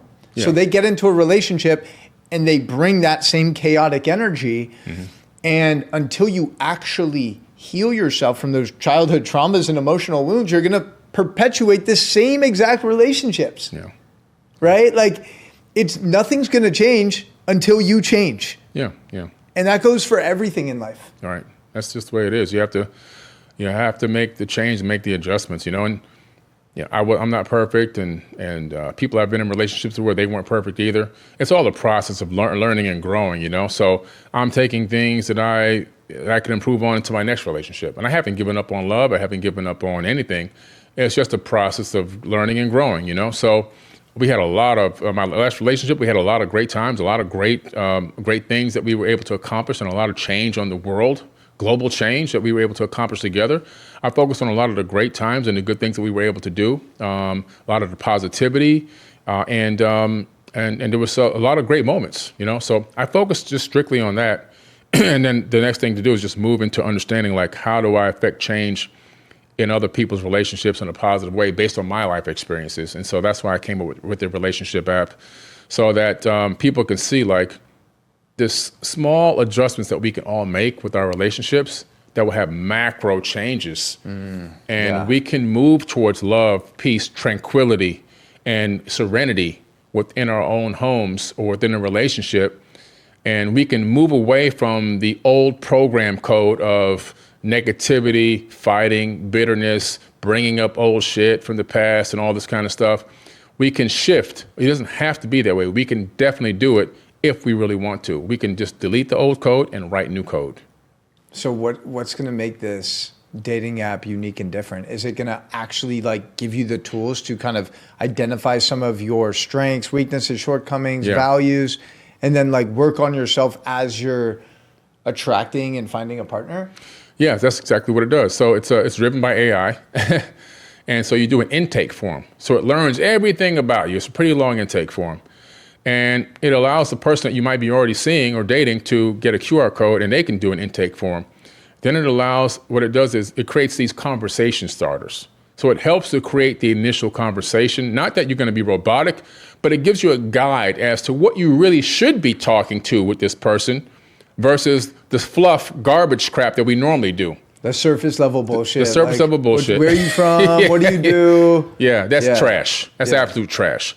It's going to take you, work you gradually, depending on what level you're at. If you're just dating, long-term relationship, open relationship, closed relationship, engaged, newlywed, long-term married, and all of that. It's depending on where you are, it's going to now guide you through specific tasks and questions to begin to engage conversation and communication that has real value. That's going to build real value and establish each one of you within that communication and relationship, where you're building trust, you're building respect, you're building dignity, and you're building peace. And you're understanding one another and communicating. And if there is a situation that comes up, it has a de-escalation part within the app to de-escalate situations. Wow. It even has a counselor built into the app to help with some general counseling to help overcome or help somebody bring awareness to where they might have screwed up or something like that, so that person can fix that situation. And then also another section in the app is for intimacy. So a lot of people are in sexual relationships with even a wife, maybe of even 10 years, and still haven't really gotten to the higher levels of intimacy, just the bare bones basic intimacy, which is basically having sex, right? But there's even levels to that. So it will take you even into deeper levels by asking questions that you might be afraid to talk about or ask with that person, and allowing them to respond to what do you like, what do you don't like, and what would you like to explore, all these kind of things. So it takes you even deeper into intimacy so that you can make even a closer connection there as well. And so it's what it's all about, man, just really driving and building good, conscious relationships and great intimacy. We need more of that. Yeah. We need more of that in the world. Yeah, I'm curious to know, are you open to having any more kids? I am, actually, yeah. Yeah? Initially, I wasn't, but after all these new revelations that I've had within what's gone on with me within the last few months, I am totally open right now to saying I would love to have at least one more kid. I'm not going to force it, but if it happens, I wouldn't be like, oh man, I got to start over again. Now, I did have that mindset in the past, but now I would love to do that. I would love to see, and now with my new mindset, the mindset I have now of where I'm at in my life, and raise a child from scratch all the way up, and be there the whole time and be heavily involved. Not that I didn't do that before, but to do it from my mindset now, I'd love to see what the outcome would be, and I'd love to have the opportunity. That's amazing, bro. Yeah. I'm glad I asked that. Yeah. What can you share about, I think a lot of people I think a lot of people, there's some cultures, like as in Peru, in these different indigenous cultures, where they're very mindful of a woman who's pregnant, like the womb, and also a woman who's on her period. Yeah. In fact, one of the things that was really interesting, this last ceremony we did was with a medicine called yahe. So it's like an ayahuasca brew, but it comes from Colombia lineage. And the shaman, because what they believe is like the energy of a woman on her period when she's bleeding is so powerful that she can't be in the ceremony space because she's going to shift the energy of the shaman. Wow. So they actually, if you're in that process, they have you go to another space and you do a different type of ceremony, but it's not with the medicine. It's not with the big group of people. Gotcha. But I think a lot of people forget about the impact of the environment of literally like an embryo and a fetus while they're still in the womb. Like you grew up in a pretty chaotic household, to say the least. Dysfunctional. You know what I'm saying? And like your nervous system was probably being impacted and created while you were still in the womb. Oh yeah. You know, mom and dad are fighting. That's impacting you. That's putting you on fight or flight. Can you talk a little bit about whatever you know, and what parents can do and just things to be more conscious in that process? Parents need to be a lot more conscious, okay? And yeah, you're right. When I was in gestation, my parents were fighting, arguing. My dad, he was an alcoholic and a drug addict, unfortunately. I love him. He's gone. My mom and dad are gone. They've been gone for a while now, but they fought a lot. They fought a lot when I was in the stomach. They fought a lot when I was out of the stomach, right? So, but when I was in gestation, a lot of things were going on. So they both were smoking, weed. My dad was alcoholic. So of course that had an effect on my physiology. Whether somebody wants to admit it or not, it's going to affect the baby's physiology. What's also going to affect the physiology is what you're eating, right? And how you're eating. So back then, now I'm a 70s baby, so a lot of the GMO stuff didn't fully come out yet. So I had that slight benefit. But imagine in today's society, you're smoking, you're drinking, you're arguing, and then you're eating poison and toxins, right? They're finding microplastics in fetuses now, which is crazy. They're finding microplastics in men's testes, which is wild. And so, but what are we eating? Sometimes we can't control the microplastics, but the Doritos and all these sodas and all these things, it's just toxic poison that we're putting in that's getting to the fetus as well. So now we're putting toxicity into the fetus. And then also the next thing is the amount of EMFs that we have around us. That's also affecting the brain development of the fetus. So we have these electromagnetic frequencies from all these screens and devices all over the place, all affect. We need a device like this in the house, right? Which blocks. Or we need another device that can block some of these EMF frequencies that will stop they have these blankets called EMF blankets that women can buy, put them over your stomach and stop the cell phone microwaves from attacking the baby's brain. All these things we've got to think about because they are directly affecting. When I went to Dr. Daniel Amen, he's a psychiatrist based out of California. He's got centers all over the world, the Amen clinics. He did a SPECT scan on my brain. And as soon as he did my SPECT scan, the first thing he noticed was the diamond pattern on top. On the scan. The diamond pattern means a trauma pattern. He read my brain like he was reading my life story in a book. He said, when you were young, you went through a lot of severe trauma. You had a very hard upbringing in your life. I was like, damn, this guy went right into me, right? He's like, boom. But it's all being printed right onto the brain itself, which can be read by a digital system now. So we know it's true. It's not woo-woo. It's really facts. So we have to be conscious of what we're putting in our bodies, what we're eating, the people that we're around, also their energy. So if you're around people that are toxic, speaking crap, talking crap, cursing, carrying on, acting wild, and you're pregnant, all that energy is those cymatic frequencies are going right into the fetus during this development. And people go, well, they don't speak English yet. The baby don't even know how to talk yet. The universe doesn't care what language you speak. It's the intention behind the sound that affects the world and affects the universe directly. Wow. It's the intention. We speak, so I say words and sound comes out of my mouth. This sound is a vibration that rides the atmosphere to your cochlea in your ear, right? But what are you really deciphering? You're deciphering my intention. My conscious intent is piggybacking on that cymatic frequency and riding to your ear, and you're deciphering that encoded data. And so the fetus, it doesn't care what language or what you're speaking, it's going to get that information, and the cells within that fetus are going to celebrate to that frequency. It's going to be a good celebration or it's going to be a bad celebration.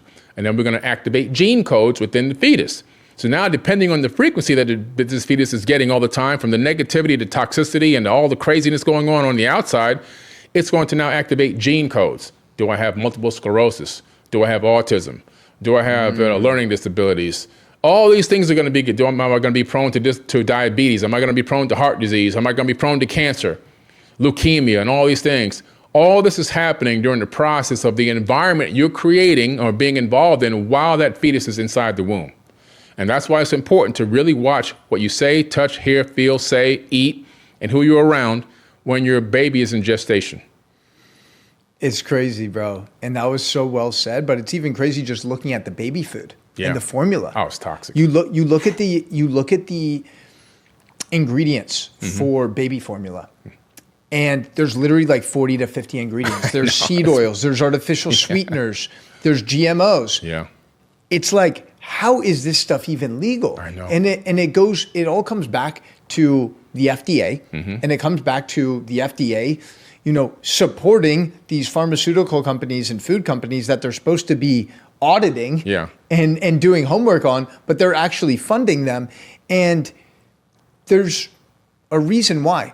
We've never seen numbers in terms of autism with kids, ADHD, which you mentioned, learning disabilities. Yeah. I'm curious to know your thoughts on this, because it's crazy how our school system also will label a kid as ADHD or he has a learning disability. Right. They'll stick him in a different classroom, bro. Yeah. Right? Yeah. And it's like, wait, actually, the smartest people I know, the most successful people I know are all ADHD. They're all fucking a little weird, a little crazy. They're all on the spectrum a little bit, right? So instead of labeling this person as a disability, we need to actually start celebrating these differences we have in our learning ability. Yeah. We all learn things in different ways. Right. But to tell a 6-year-old that he has a learning disability because he's struggling to sit in a classroom blasted with fluorescent lighting, learning about shit that he has no interest in, is absolutely criminal. And we've normalized this, bro. And it's like,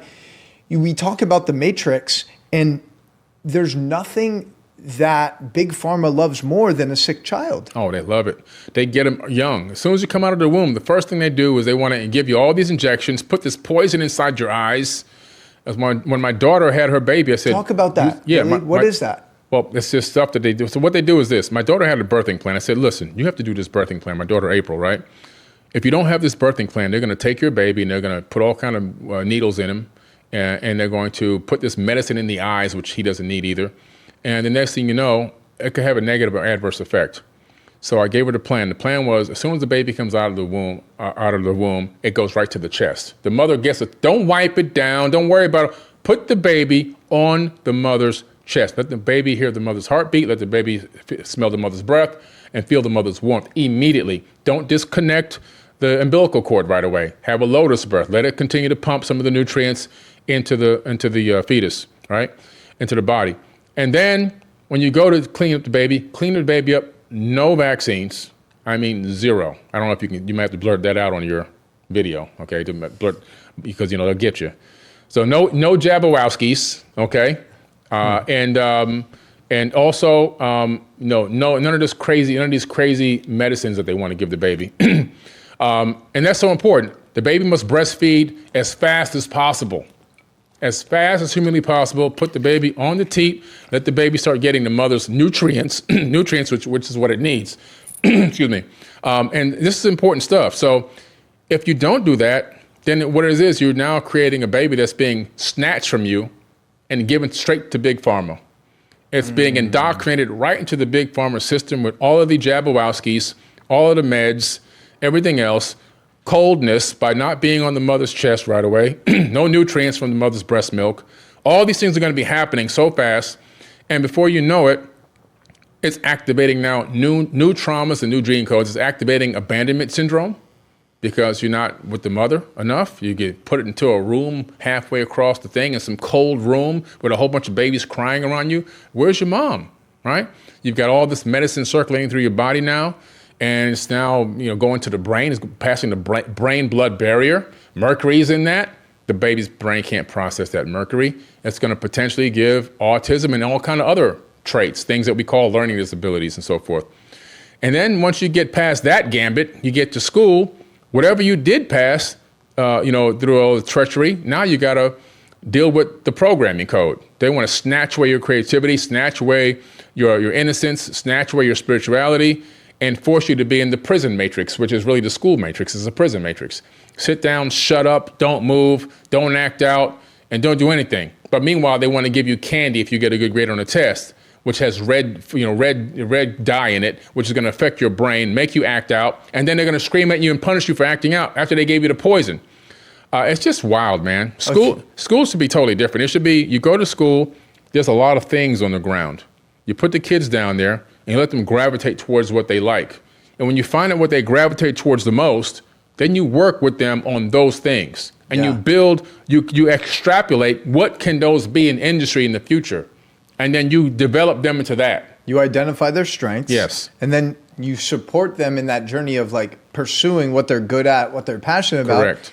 And seeing ultimately how that can help humanity. Yes. Imagine actually, you take 300 million people in America. Imagine if a majority of those 300 million were actually living their life aligned with their purpose, aligned with the things that they were naturally gifted at. Yeah.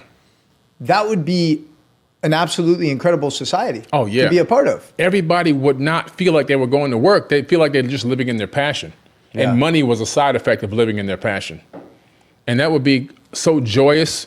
It would be so freeing and peaceful. Everyone would be happy. Instead, we have people having to do things that they hate to do and they don't want to do, and they loathe going in to punch that clock. And that anxiety, that anger, that angst translates into every area of their life. I think for anyone listening who's like a young mom or dad, right? And they are in the process of conceiving a child, or they plan to, like myself, or, they have a young toddler child at home.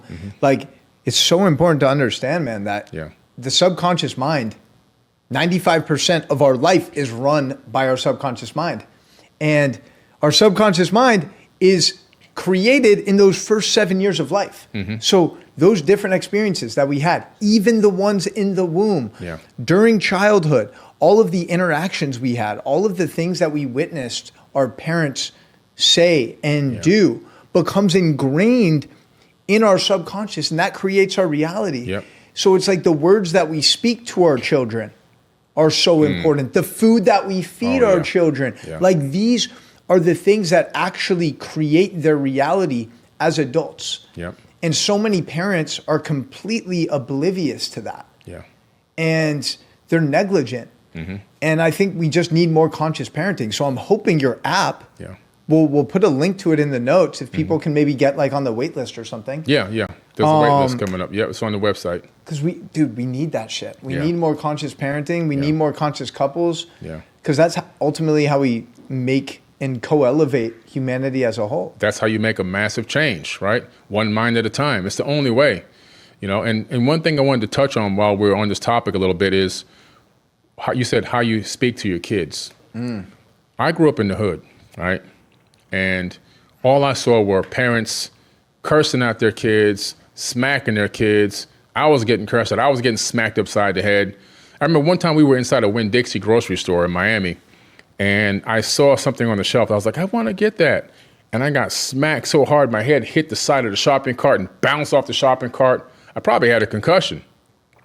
And I'm just thinking, why was this being done? And the more I looked around, I remember just as a child, just looking around and seeing all the ass whoopings and all the cursings and all the beatings. And I said to myself out loud, I said, I'm never going to do my kids like this. I mean, I was beat with extension cords. I was beat with belt buckles. I still have a scar on my right hip from a belt buckle.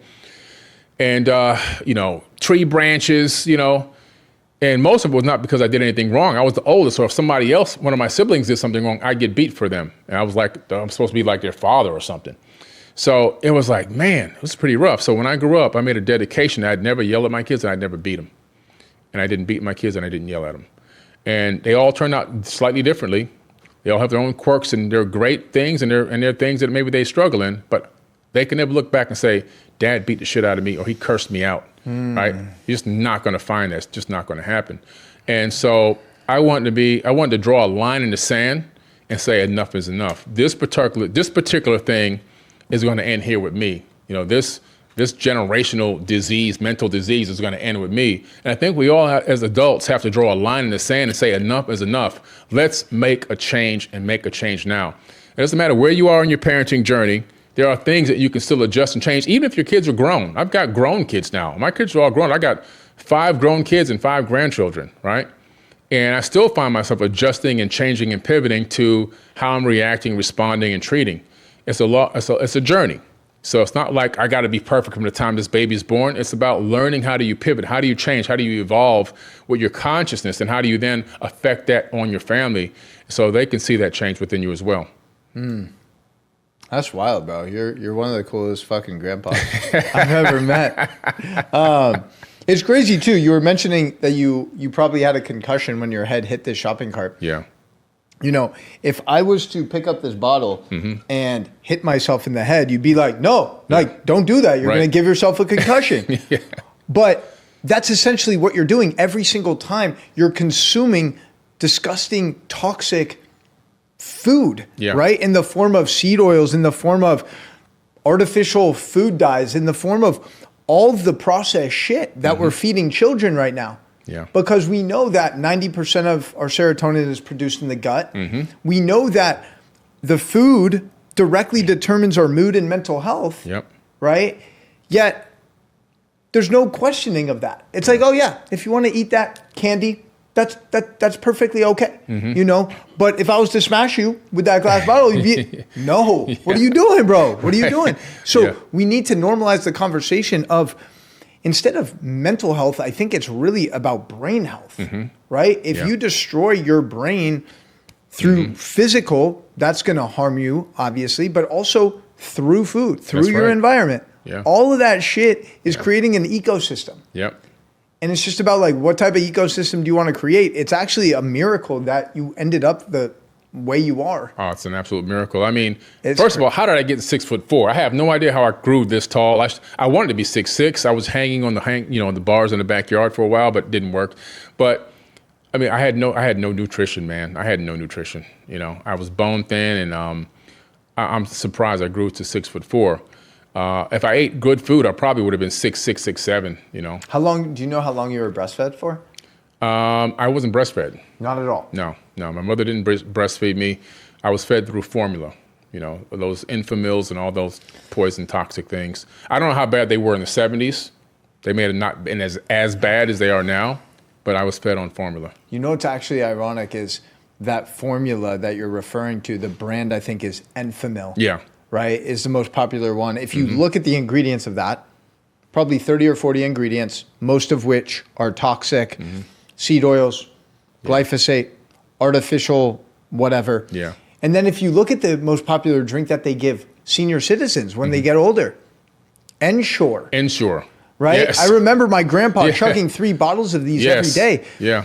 Hospitals should not be feeding patients Ensure. That stuff is disgusting. Super toxic. Look at the ingredients on there. You can't pronounce half of the things on there. No. And they're convincing these people, oh, this is like your source of protein. It's going to make your bones and muscles stronger. It's like, no, that's actually going to make you die faster. Excellent. I have a perfect story about this, testimonial about this. So some of my kids' grandfather, he's passed away unfortunately by now, but he got really sick. He had a stroke. So they had to feed him through his stomach because he couldn't swallow his food. And what were they pumping into his stomach?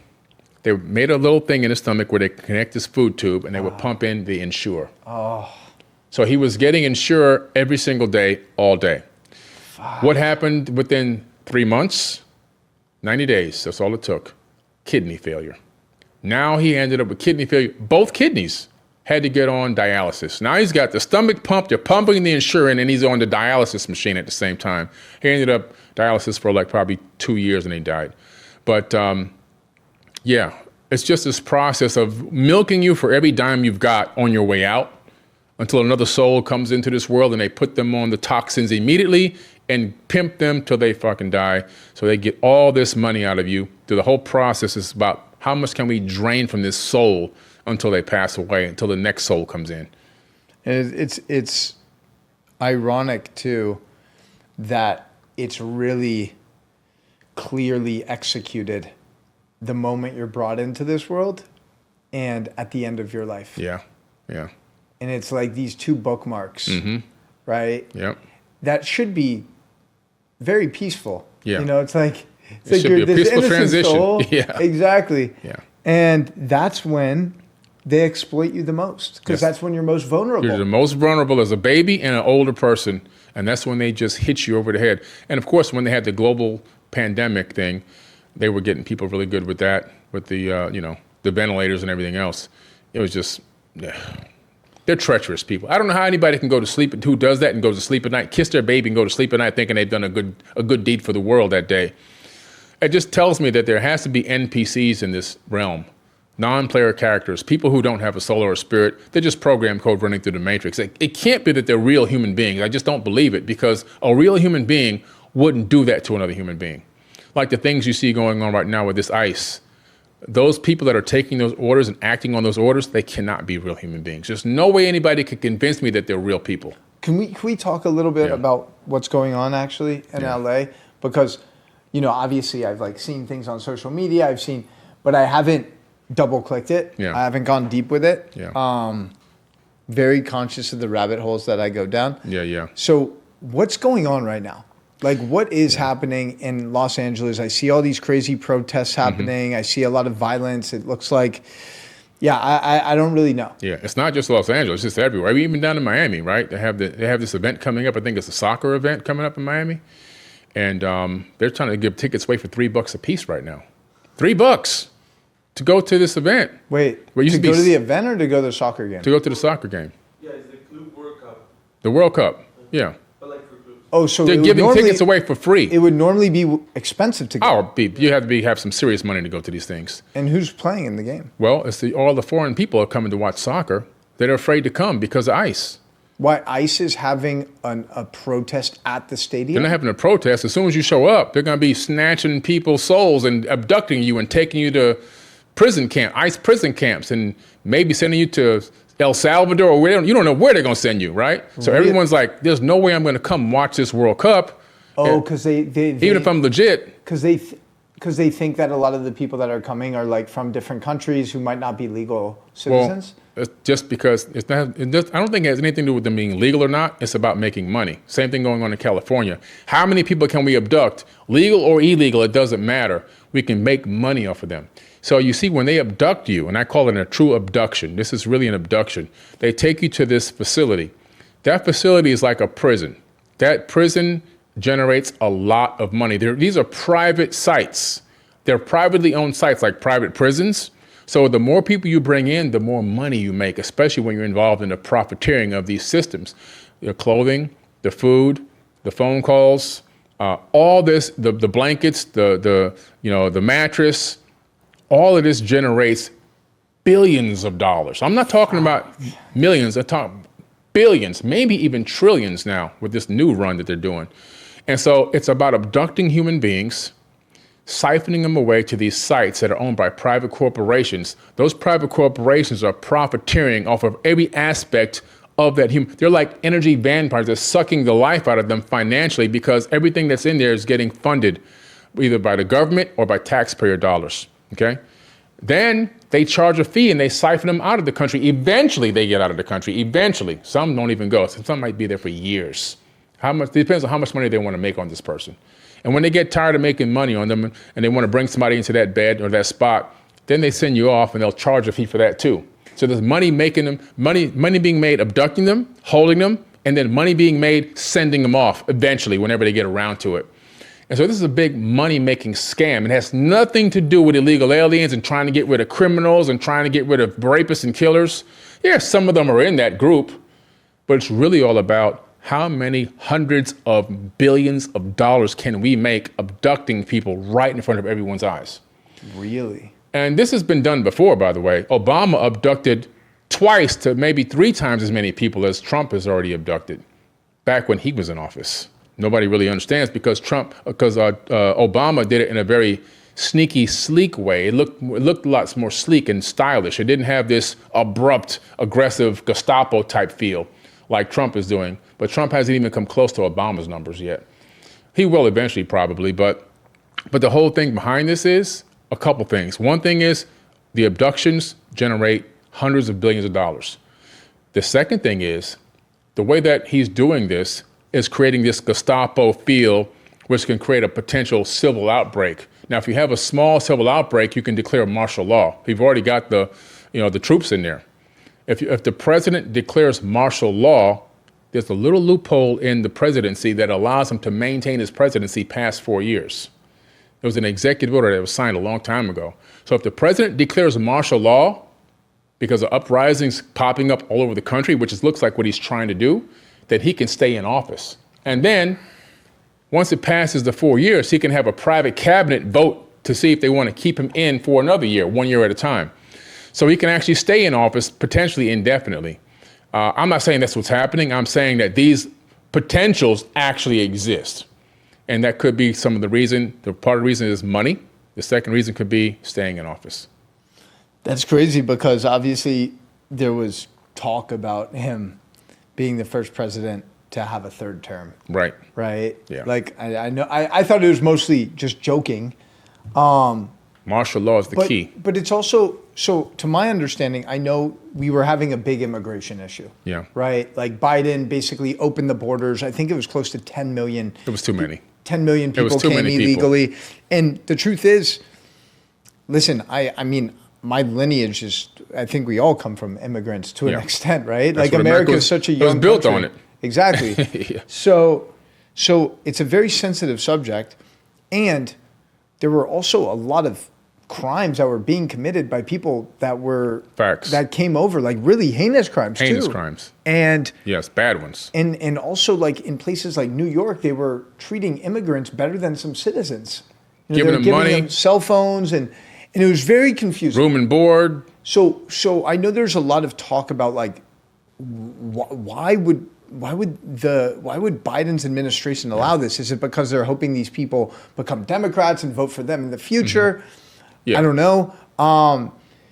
So I knew Trump was pretty transparent that he was going to come in and clean up the border crisis. He told everybody that in the beginning. So is he doing that just to an extreme right now? Is that what's happening? Do you think what he's doing is justified, or is it like absolutely ridiculously wrong? Good question. I think part of it is justified. We have to get rid of the bad ones, right? The bad apples. There are bad apples in the bunch. But how do you identify, like, do you interview everyone and find out what their intentions are? I think it takes more research. I think that it takes a much better system. The system that's being used right now, this mass abduction system, is just a money generation system. It's all about abduct to get paid. There is a better system that can be put in place if you analyze the people that have come across the border and you find a system that can be put in place to figure out which ones are the criminals and which ones aren't. Are you going to be 100% accurate? Probably not. Even with this method that's being used right now, you're still going to miss some people that could be criminals potentially or have done criminal acts. But you have to say to yourself at some point, do I snatch a mother away from the baby, which has happened a couple days ago, a working mother for decades in the middle of the street, broad daylight, with her little daughter who she just picked up from school, standing on a sidewalk in a busy city, and leave and abandon the daughter right on the sidewalk while you whisk the mother away in a car and abandon the kid? There are now, turns out now there's over 4,000 or 5,000 orphans just loose on the streets. Orphans in America. In LA mostly? LA, New York, and now in Miami. Orphans. Wow. What are these kids going to do? You're creating a whole nother problem, which is going to be more costly than the other one, unless these orphans are being set up for sex trafficking and abduction. Wow, that's fucking dark. Which is even more money. Organ trafficking, sex trafficking, it's even more money. So when you have thousands of kids overnight become orphans in America, now you got to put them into a system. Is that system going to generate more money through the foster care system and everything else? What about the ones that are just left behind on the side of the road? Abductions happen, rapes happen. It's even darker than having the people that were here. You have to there has to be some type of logic implemented. Mother's been working for 20 years, paying taxes, has a kid in school, probably not a criminal. Let's interview her anyway, right? We'll do a virtual interview or something like that. So we don't have to spend taxpayers' money, energy, going over to her house, sitting in front of her, or bringing her to some place to sit down, or put her in some facility. But again, if you do that, you don't make the money. It's all about abducting for money. This abduction that's going on is one of the biggest money makers in recent history. Who's going to receive the money? The government or? Private corporations get the money. You see, the companies that own these black sites where these people are being taken, ICE sites where people are being taken to, they're privately run corporations like private prisons. And we know that the private prison industry is a multi-trillion-dollar industry in America. This is why they pump people into prison so much. Well, the ICE system is the same exact system as the prison system, and they're all privately run, private corporations that are generating billions and billions of dollars in revenue from all these abductions. The more people that come in, the more money they make. So who do you think's behind it all? Well, the people that are ordering it to be done. You can be on the board of directors of a private corporation, or you can have a liaison that's on the board of directors or somehow involved financially in one of these corporations. And when these abductions happen, the money is given to whatever their cut is given to them. And that money is then siphoned away into some other corporation, which eventually finds its way back to you. Well, I think that everyone that's involved at the highest level is making money. They're in the pockets of these private corps. They may have even set the private corps up or may have heavily invested into them years ago, knowing that this potentially could happen. They're always ahead of the game. These people think ahead of us they're planning for hundreds of years ahead, and we're planning for what we're going to do with our paycheck next Saturday.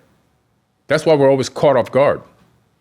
It's crazy that there's such evil forces in the world. And I think sometimes it's hard for normal people to comprehend that evil forces like this exist. There's so much evil that exists, although there's so much love that exists. But we have to realize there is always going to be that balance. That counterweight's going to be there. There's going to be evil. And we got to be truthful that exists, because a lot of people in the spiritual world, it's all love and light all the time. It's like, listen, I get it. That's a beautiful intention to have, but it's not realistic. In all texts, it talks about the darkness. In the Emerald Tablets of Thoth, he says the dark brothers. Beware of the dark brothers, because they always show up in every cycle of civilization. In the ancient Indian text, it's the yin and the yang, right? The Asian text, the yin and the yang. If you look at the more religious text, it's look at the Bible, Isaiah 47. The Bible says, God says, I created the good and I created the evil. Do it I, saith the Lord. He's saying he created the good and the evil. Nobody else is making it but me. There's this counterweight, this balance of good and evil, dark and light that exists and permeates the universe. Now, the power of light is that it can always supersede or defeat darkness if people are on that right frequency. In other words, this room is a well-lit room right now, right? Yeah. Okay. Now, I can't inject any level of darkness into this room to make this room go dark. But if you turn all these lights off and it's pitch black in here, I can turn on the light on my cell phone and darkness will flee from it instantly. Yeah. So light obviously has power over darkness. The thing is, we forget that we have this power within us and the power to make darkness flee. You can't eliminate darkness. You can only learn how to control it. How do we control some of the darkness that's happening? I don't know. Do you follow the stuff that's happening in the Middle East at all? Oh, yeah. Yeah. Just got a bombing. Israel, with the approval of America, just bombed Iran because supposedly they've got nuclear weapons. It's just another money grab. You think so? It's a money grab.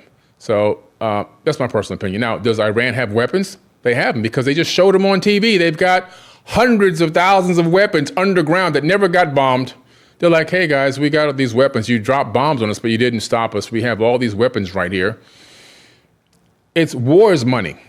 Anytime there's a war, an attack on another country, it's always about money. It generates a lot of money, The military-industrial complex is very, very lucrative. Super lucrative. Listen, I remember this day. This is when Trump was in office the last time. They dropped a bomb in a mother of all bombs is what it was called or something like that, an MOB, right, or WMOB, some big bomb name it was. They dropped a bomb on somebody. Then they had a drone attack. and I found out it was Apache that was behind the technology. I quickly ran to my app and got on Robinhood, and I did a call on Apache and a call on the other company that was, I forget the name of the company now, that was a tech company behind the weaponry, and did a call. In other words, it's going to spike because of this bomb just dropped on this other country, and it spiked, and I made $70,000 in less than 33 or 34 minutes it was. Jesus. And then I cashed out, right? Because I do stock options. I do stock options all the time. That's how I make most of my money. 30 minutes? Yeah. And so I was eating breakfast at First Watch when this happened, and I just hurry up and got on there and did a call and made that money. What I'm trying to tell you is, if I made that kind of money in 30 minutes, what do you think they're making? Don't you know that they're making money on the stock market as well? Before they authorize a strike by drone or bomb or weapon or whatever, or attack, don't you know that those companies, those tech companies that control that technology, that weaponry that's on the stock market, they have foreknowledge, okay, what to play. So they tell Judy, Sam, John, Joe, y'all get ready, because as soon as we do this, make sure my money's on green, because it's gonna pop, okay? And so they got their people on the side already making the bets for them on the stock market, doing stock options. That's number one. The second thing is they're gonna make money because they've double dipped. They've taken taxpayer dollars, no matter what country it is, they've taken the sweat of the people, they've turned it into weaponry. So it didn't cost them a penny. Then they drop it, all right? And then they're gonna come in now, eventually, for the cleanup, and they're gonna make money on the cleanup process too. Like we destroyed Iraq, and then we went in, and Halliburton made $33 or $38 billion to go clean up Iraq, and they built like a church and a school, and a school and 2 houses, and a hospital, and that was it. And they kept the rest of the money. The one thing, that these are such like deep subjects, and we're never going to truly, we're most likely not going to know the full truth behind it. Well, you're never going to know that. Yeah. It's always the truth behind the truth behind the truth behind the original agenda. Exactly. I mean, here's the thing, like, as someone who's, I've spent a lot of time in Israel, it's such an interesting situation, right? Because you have this extremely tiny nation. It's the size of Rhode Island. True. Okay. And it's surrounded by all Arab nations, most of whom want to eliminate its existence.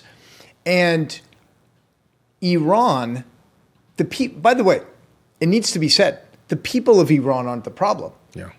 Like, if you've ever met a Persian person or a person from Iran, like, most of them are just the kindest, sweetest, hardest working people, right? It's the regime. The regime is always the problem. It's the Islamic radical regime that's leading Iran and funding Hamas, funding Hezbollah in Lebanon, funding the Houthis, right? So I think Israel's thought is like, if we can attack Iran and eliminate their nuclear and eliminate a lot of their leadership, then that's going to dramatically weaken all of their other armies around the Middle East, right? So to be honest, all these people, man, that for the last 18 months, they've been yelling, free Palestine, free Palestine, free Palestine. I'm like, yes, free Palestine from Hamas, right? And one of the best ways to do that is actually by eliminating the ability for Iran to have all of these nuclear weapons, potentially nuclear weapons, other weapons that they have. But Biden's the one that really fucked this up when he came in. I know. He gave them how much money? $600 million, I think. Yes, he did. Yes, he did. Like Trump during his first administration cut off Iran. He recognized that their intentions are just to destroy and kill and murder. And then Biden comes in, gives them $600 million that they just use towards weapons. And then that's when you see stuff like October 7th happen, right? And all of the stuff Hamas is doing in Hezbollah. It's unbelievable that we're in this position. And I mean, it seems like the Biden administration is responsible for a lot of it. Oh, a lot of it. Almost all of it. But the problem that we have is, if you're going to eliminate a country's ability to make war, then eliminate it. Don't dabble. Don't play with them. Yeah. because you didn't really affect anything. Now there's going to be a response, and then there's going to be a counter response, and it's going to go back and it's going to mess up the stock market. The stock market's going to go down because it's going to create uncertainty. All these things are going to happen, and it's going to create all this havoc over here on this side of the world too. It's like, if you're going to take them out, just take them out, man. Just take them out. Don't play with these people. And so it's going to create this long run now, like you have Russia and Ukraine going back and forth for year 2, year 3, year 4, year 5. If you're going to take somebody out, man, in my opinion, just take them out. Don't play with them. Just take them out one time. Get rid of them. And then, hey, rebuild from the ashes. But they want to play this back and forth game. They didn't really hurt them. They just dropped a couple of tidbits on them. They didn't really do any damage. You mean any run this morning? Yeah, didn't really hurt them. From what I saw, I mean, it was the first attack. From what I saw, they took out like 4 or 5 of Iran's top people, which is huge. But again, it's just the beginning, I think. It's the beginning. It's going to be a long one. You know? It's going to be a long one, man. More people are going to get hurt over time. This could last years, unfortunately. But then they're going to call America into it. Then we're going to get involved because it's a lot of money and us getting involved too. I mean, I don't like what's been done and how it's been created and what they're up to and what their agenda is. I don't like the Iranian agenda in terms of leadership, right? The regime. I don't like it at all, which is why I say just eliminate them quickly and sharply and abruptly, not to play this long game where it's going back and forth. And but hey, I'm not a general or anything like that. I don't know. Maybe there's things going on behind the scenes I don't understand. It's crazy, man. It's crazy that the shit goes so deep, and we could talk about it for hours. It's like, it's sometimes tough. Yeah. Doing the type of work we're doing where we want to elevate the collective consciousness, right? Mm-hmm. And just drive and direct our energy towards that. Yeah. And then there's some of these events that are happening in the world that are so significant where it's hard not to pay attention. But then when you do pay attention, it's hard sometimes to not go like all in and go down these rabbit holes. Yeah. And then that's taking away your energy to actually carry out your mission. It is. It's a catch-22. How do you handle kind of staying aware and awake, but not draining your energy through all of these external events? Well, I used to try to post everything I saw. I got to put this up. Then I said to myself one day, I was like, what am I doing? This is too much.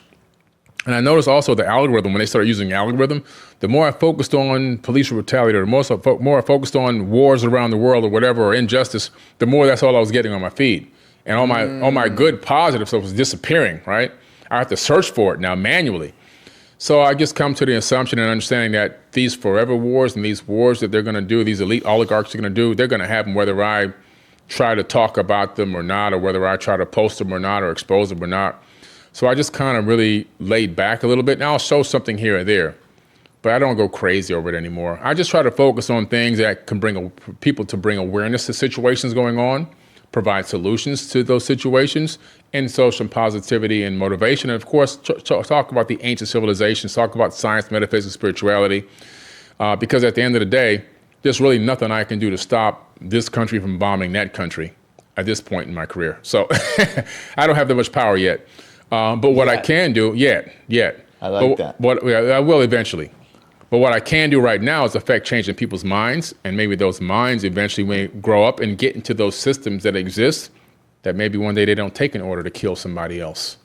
Maybe one day they don't take in order to strike someone. Maybe they decide to find a way to try to reach them and have a conversation with them and negotiate with them in a better way that maybe brings both parties to some level of awareness and understanding, like a relationship.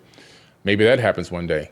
We have to get to that point, obviously, but it all starts with dropping seeds. Without the seeds, they'll never grow. And that's my job, is dropping seeds. And hopefully those seeds don't come from soil that has glyphosate. Exactly. You know what I'm saying? Yeah. We didn't get to talk. We're going to wrap up here in a minute just because. Santi, how long have we been going? 2 hours and 10 minutes. And Fuck yeah. Dude, that looks fucking sick. That's nice. Billy, nice. We didn't talk about Neil Armstrong, 1969, landing on the moon. What's your perspective on this? Because it seems a little weird that we were able to successfully get to the moon 50, 60 years ago, and we haven't landed anyone on the moon successfully since then. Yeah.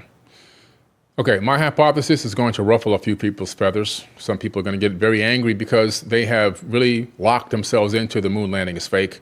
And they've convinced themselves so greatly that it's fake that if anyone says anything that goes against that, they get very angry. Again, that's an internal problem that they're having within their own selves. But I wrote a blog years ago called Yes, We Went to the Moon, and Yes, We Lied About It. And that blog got millions of views. Now, the reason why, because I made a lot of logical sense in there, and I showed a lot of real science and real evidence, real receipts. The first thing is you have to understand that the moon mission in 1969, let me go back further than that first. If it wasn't for the papal inquisitions that killed and tortured over 80 million people on this earth, and it really stopped the Arabs from advancing scientifically, we would have been on the moon in the 1800s. That's not me saying that. That's scientists saying that. In the 1800s, we would have been on the moon if it wasn't for this religious thing that happened on this planet, which slowed down scientific advancement. Now, fast forward. Prior to the 1969 launch, there were other missions called the Mercury missions. These were lunar orbiting missions, Earth orbiting missions, missions to collect data. During the lunar orbiting missions, they discovered that there was something on the moon, and so did Russia. This moon race was all about getting to that stuff, this debris that looked technological. It had nothing to do with, we need to be the first country on the moon because of pride and for our flag. No. It was about getting to the remnants of an ancient civilization that was left on the moon and getting some of that stuff and bringing it back. It was a reconnaissance mission. When they launched the moon, a lot of people said, well, you can't get to the moon because of the Van Allen radiation belts. Well, first of all, Van Allen did discover the radiation belt. Yes, it was a concern, but after they researched it and did some experimentation, they discovered that you'd have to be in a non-protected capsule for, I think it was 3 months before you would get high enough dose of radiation that it would kill you. And it only takes 3 days to pass through it to get to the moon. They also discovered through the missions, Earth's magnetic field whips open out of the Earth and whips open the Van Allen radiation belt to create these space highways where you can, if you have the right launch window, you can launch through that huge opening and not even be affected by it, which is exactly what they did in '69. They had their launch window through a magnetic field opening called a highway. They call it a highway, and they went right through the opening and got through into deep space to head up to the moon, which takes 3 days. The next thing was, there's this famous image circulating around that shows a footprint of a boot in the moon, but the bottom of the astronaut's foot looks smooth. Well, that's the inner shoe. There's something called an outer shoe that straps on with Velcro, which I have in the video in the blog, an actual video of the Kevlar boot being put on and strapped. You don't wear those boots on the capsule because they weigh, 7 or 8 pounds a piece or something like that. So you don't walk around or jump around inside the capsule. You want to be free floating in the capsule, right? Those overshoes go on and they strap on. They're for moonwalking, and the bottom sole matches the footprint. And they're actually in the photo, but they cropped out that part of the shoe, which I show the viral meme, and I show the full image with the overshoe in it that they cropped out to make this agenda of this, this falsity about the moon, the spacesuit. Also, there's another image that I show, an image of the astronauts with their helmets off, standing on the moon next to the rover, their moon rover, and it's actually the Space Coast right up here in Florida, all right, and it's actually behind the NASA facility. Somebody moon cropped it. They used Photoshop to moon crop it. I have the original photo of them standing out there taking the photo. They were out in the back testing out the vehicle and learning how to utilize it. Someone took that same image and they used Photoshop to turn it into a moon setting and say, look, how can they have their helmets off if they're standing on the moon? So I put that image in there as well. The other thing is I talk about is the footage that they have, the video footage of the director, what's his name now? I forget the director's name. They're trying to say that this was the guy who directed the fake footage. It'll come back to me in a minute, his name. But I have the full video. They only played a crop. They only play a small crop version of that video in the conspiracy about the moon. In the full video, you find out that he's acting and there's somebody there coaching him along on what to say because they're making this special footage for something else. It ended up being utilized in this moon conspiracy. Now, there are scenes of the moon where they faked. They faked them, and this is why they faked them. The moon landing was supposed to be a reconnaissance mission and a mission of collecting information and collecting some of this debris that was on the ground, which China's rover got stuck in this debris about 7 years ago, and they filmed that Back to Earth Live, this debris, like a junkyard on Earth, on the moon, shouldn't be there, and the rover got stuck in it, so we know it's there for real. This debris is really there. They got some of this stuff, brought it back to Earth, okay? Now, they have to show you this, okay, we don't want the people of Earth to know that there was potentially a civilization more advanced than us in ancient times on the moon that had technology to, first of all, be there and build something. So what we're gonna do is we're gonna show some fake footage along with the real footage. So they have a mix of fake footage and real footage because they don't want you to see what was up on that moon. A lot of the video footage and a lot of the panning that they were doing and a lot of the photographs they took, nobody has seen that imagery. They sent up a mission called the Clementine mission later on, a military top secret mission which was declassified. And you can download the images now on their website, the federal website. I did this. The mission was called Clementine. And when I heard Clementine, I knew it never came back because of the song. Oh, my darling Clementine, you were lost and gone forever. And guess what? When I got to the end of the mission report, it never came back. When it went to it was a low lunar orbiting mission. When it went to the dark side of the moon, which is the backside, it hit something and got stuck there. What did it hit? What would a satellite possibly hit that's orbiting the moon? Well, they knew it was going to hit it because they sent it to hit that thing to see if it was solid. But before it did that and died, it sent back 2 gigs of images, which was a lot for back then. These images show anomalies on the moon, anomalies, things that should not be there. Objects on the surface that look like structures and things that look like they belong to technology that shouldn't be on the moon. Again, what they're doing with the moon is covering things up. When one of the Apollo missions went to the dark side of the moon, when you get to the back side of the moon, you lose comms. Comms go off because the moon is in the way of you and Houston on Earth. Radio signal can't travel through the moon. Well, somebody hacked their comms on the backside of the moon, and they were hearing all this frequency and sound. They said it sounded like music and people singing. And they were panicked. Like, what, can you hear that? Oh my God, what is that? Can you hear that? I hear it too. What is that? This is from the declassified, non-redacted black box audio, which anyone can download because it was requested from a FOIA, a Freedom of Information Act request. So you can hear them panicking about their comms being hacked. Something hacked into their comms when they went to the dark side of the moon. There's something going on up there that we don't understand, we don't know. We meaning us as the civilians here on Earth. But on one of the passes over the moon, Neil says, look at those convex domes down there. I bet the people down there never get out. So what is he talking about? And what people is he talking about? This is again, the black box, non-redacted. Neil Armstrong says that. Yes, he says that in the non-redacted audio. Look at those convex, maybe he says convex crater. Look at those convex craters down there, which is another way of saying dome structure. I bet the people down there never get out. I'll send you a clip of that audio with the source so you can get the non-redacted source and you can actually play it in this clip. So there's something going on up there that we don't truly fully understand. And I believe that they are aware that the moon did harbor a civilization, or maybe still harbors a civilization. In the ancient Sumerian tablets, they talk about people living on the moon. Matter of fact, Enlil takes his son for a trip to the moon in the tablets, and they go there for a while. There was also another war that happened where one family got into a war against another family, and the family that lost was banished to the moon. This is all in ancient text. Now, is it real or is it mythology? I don't know.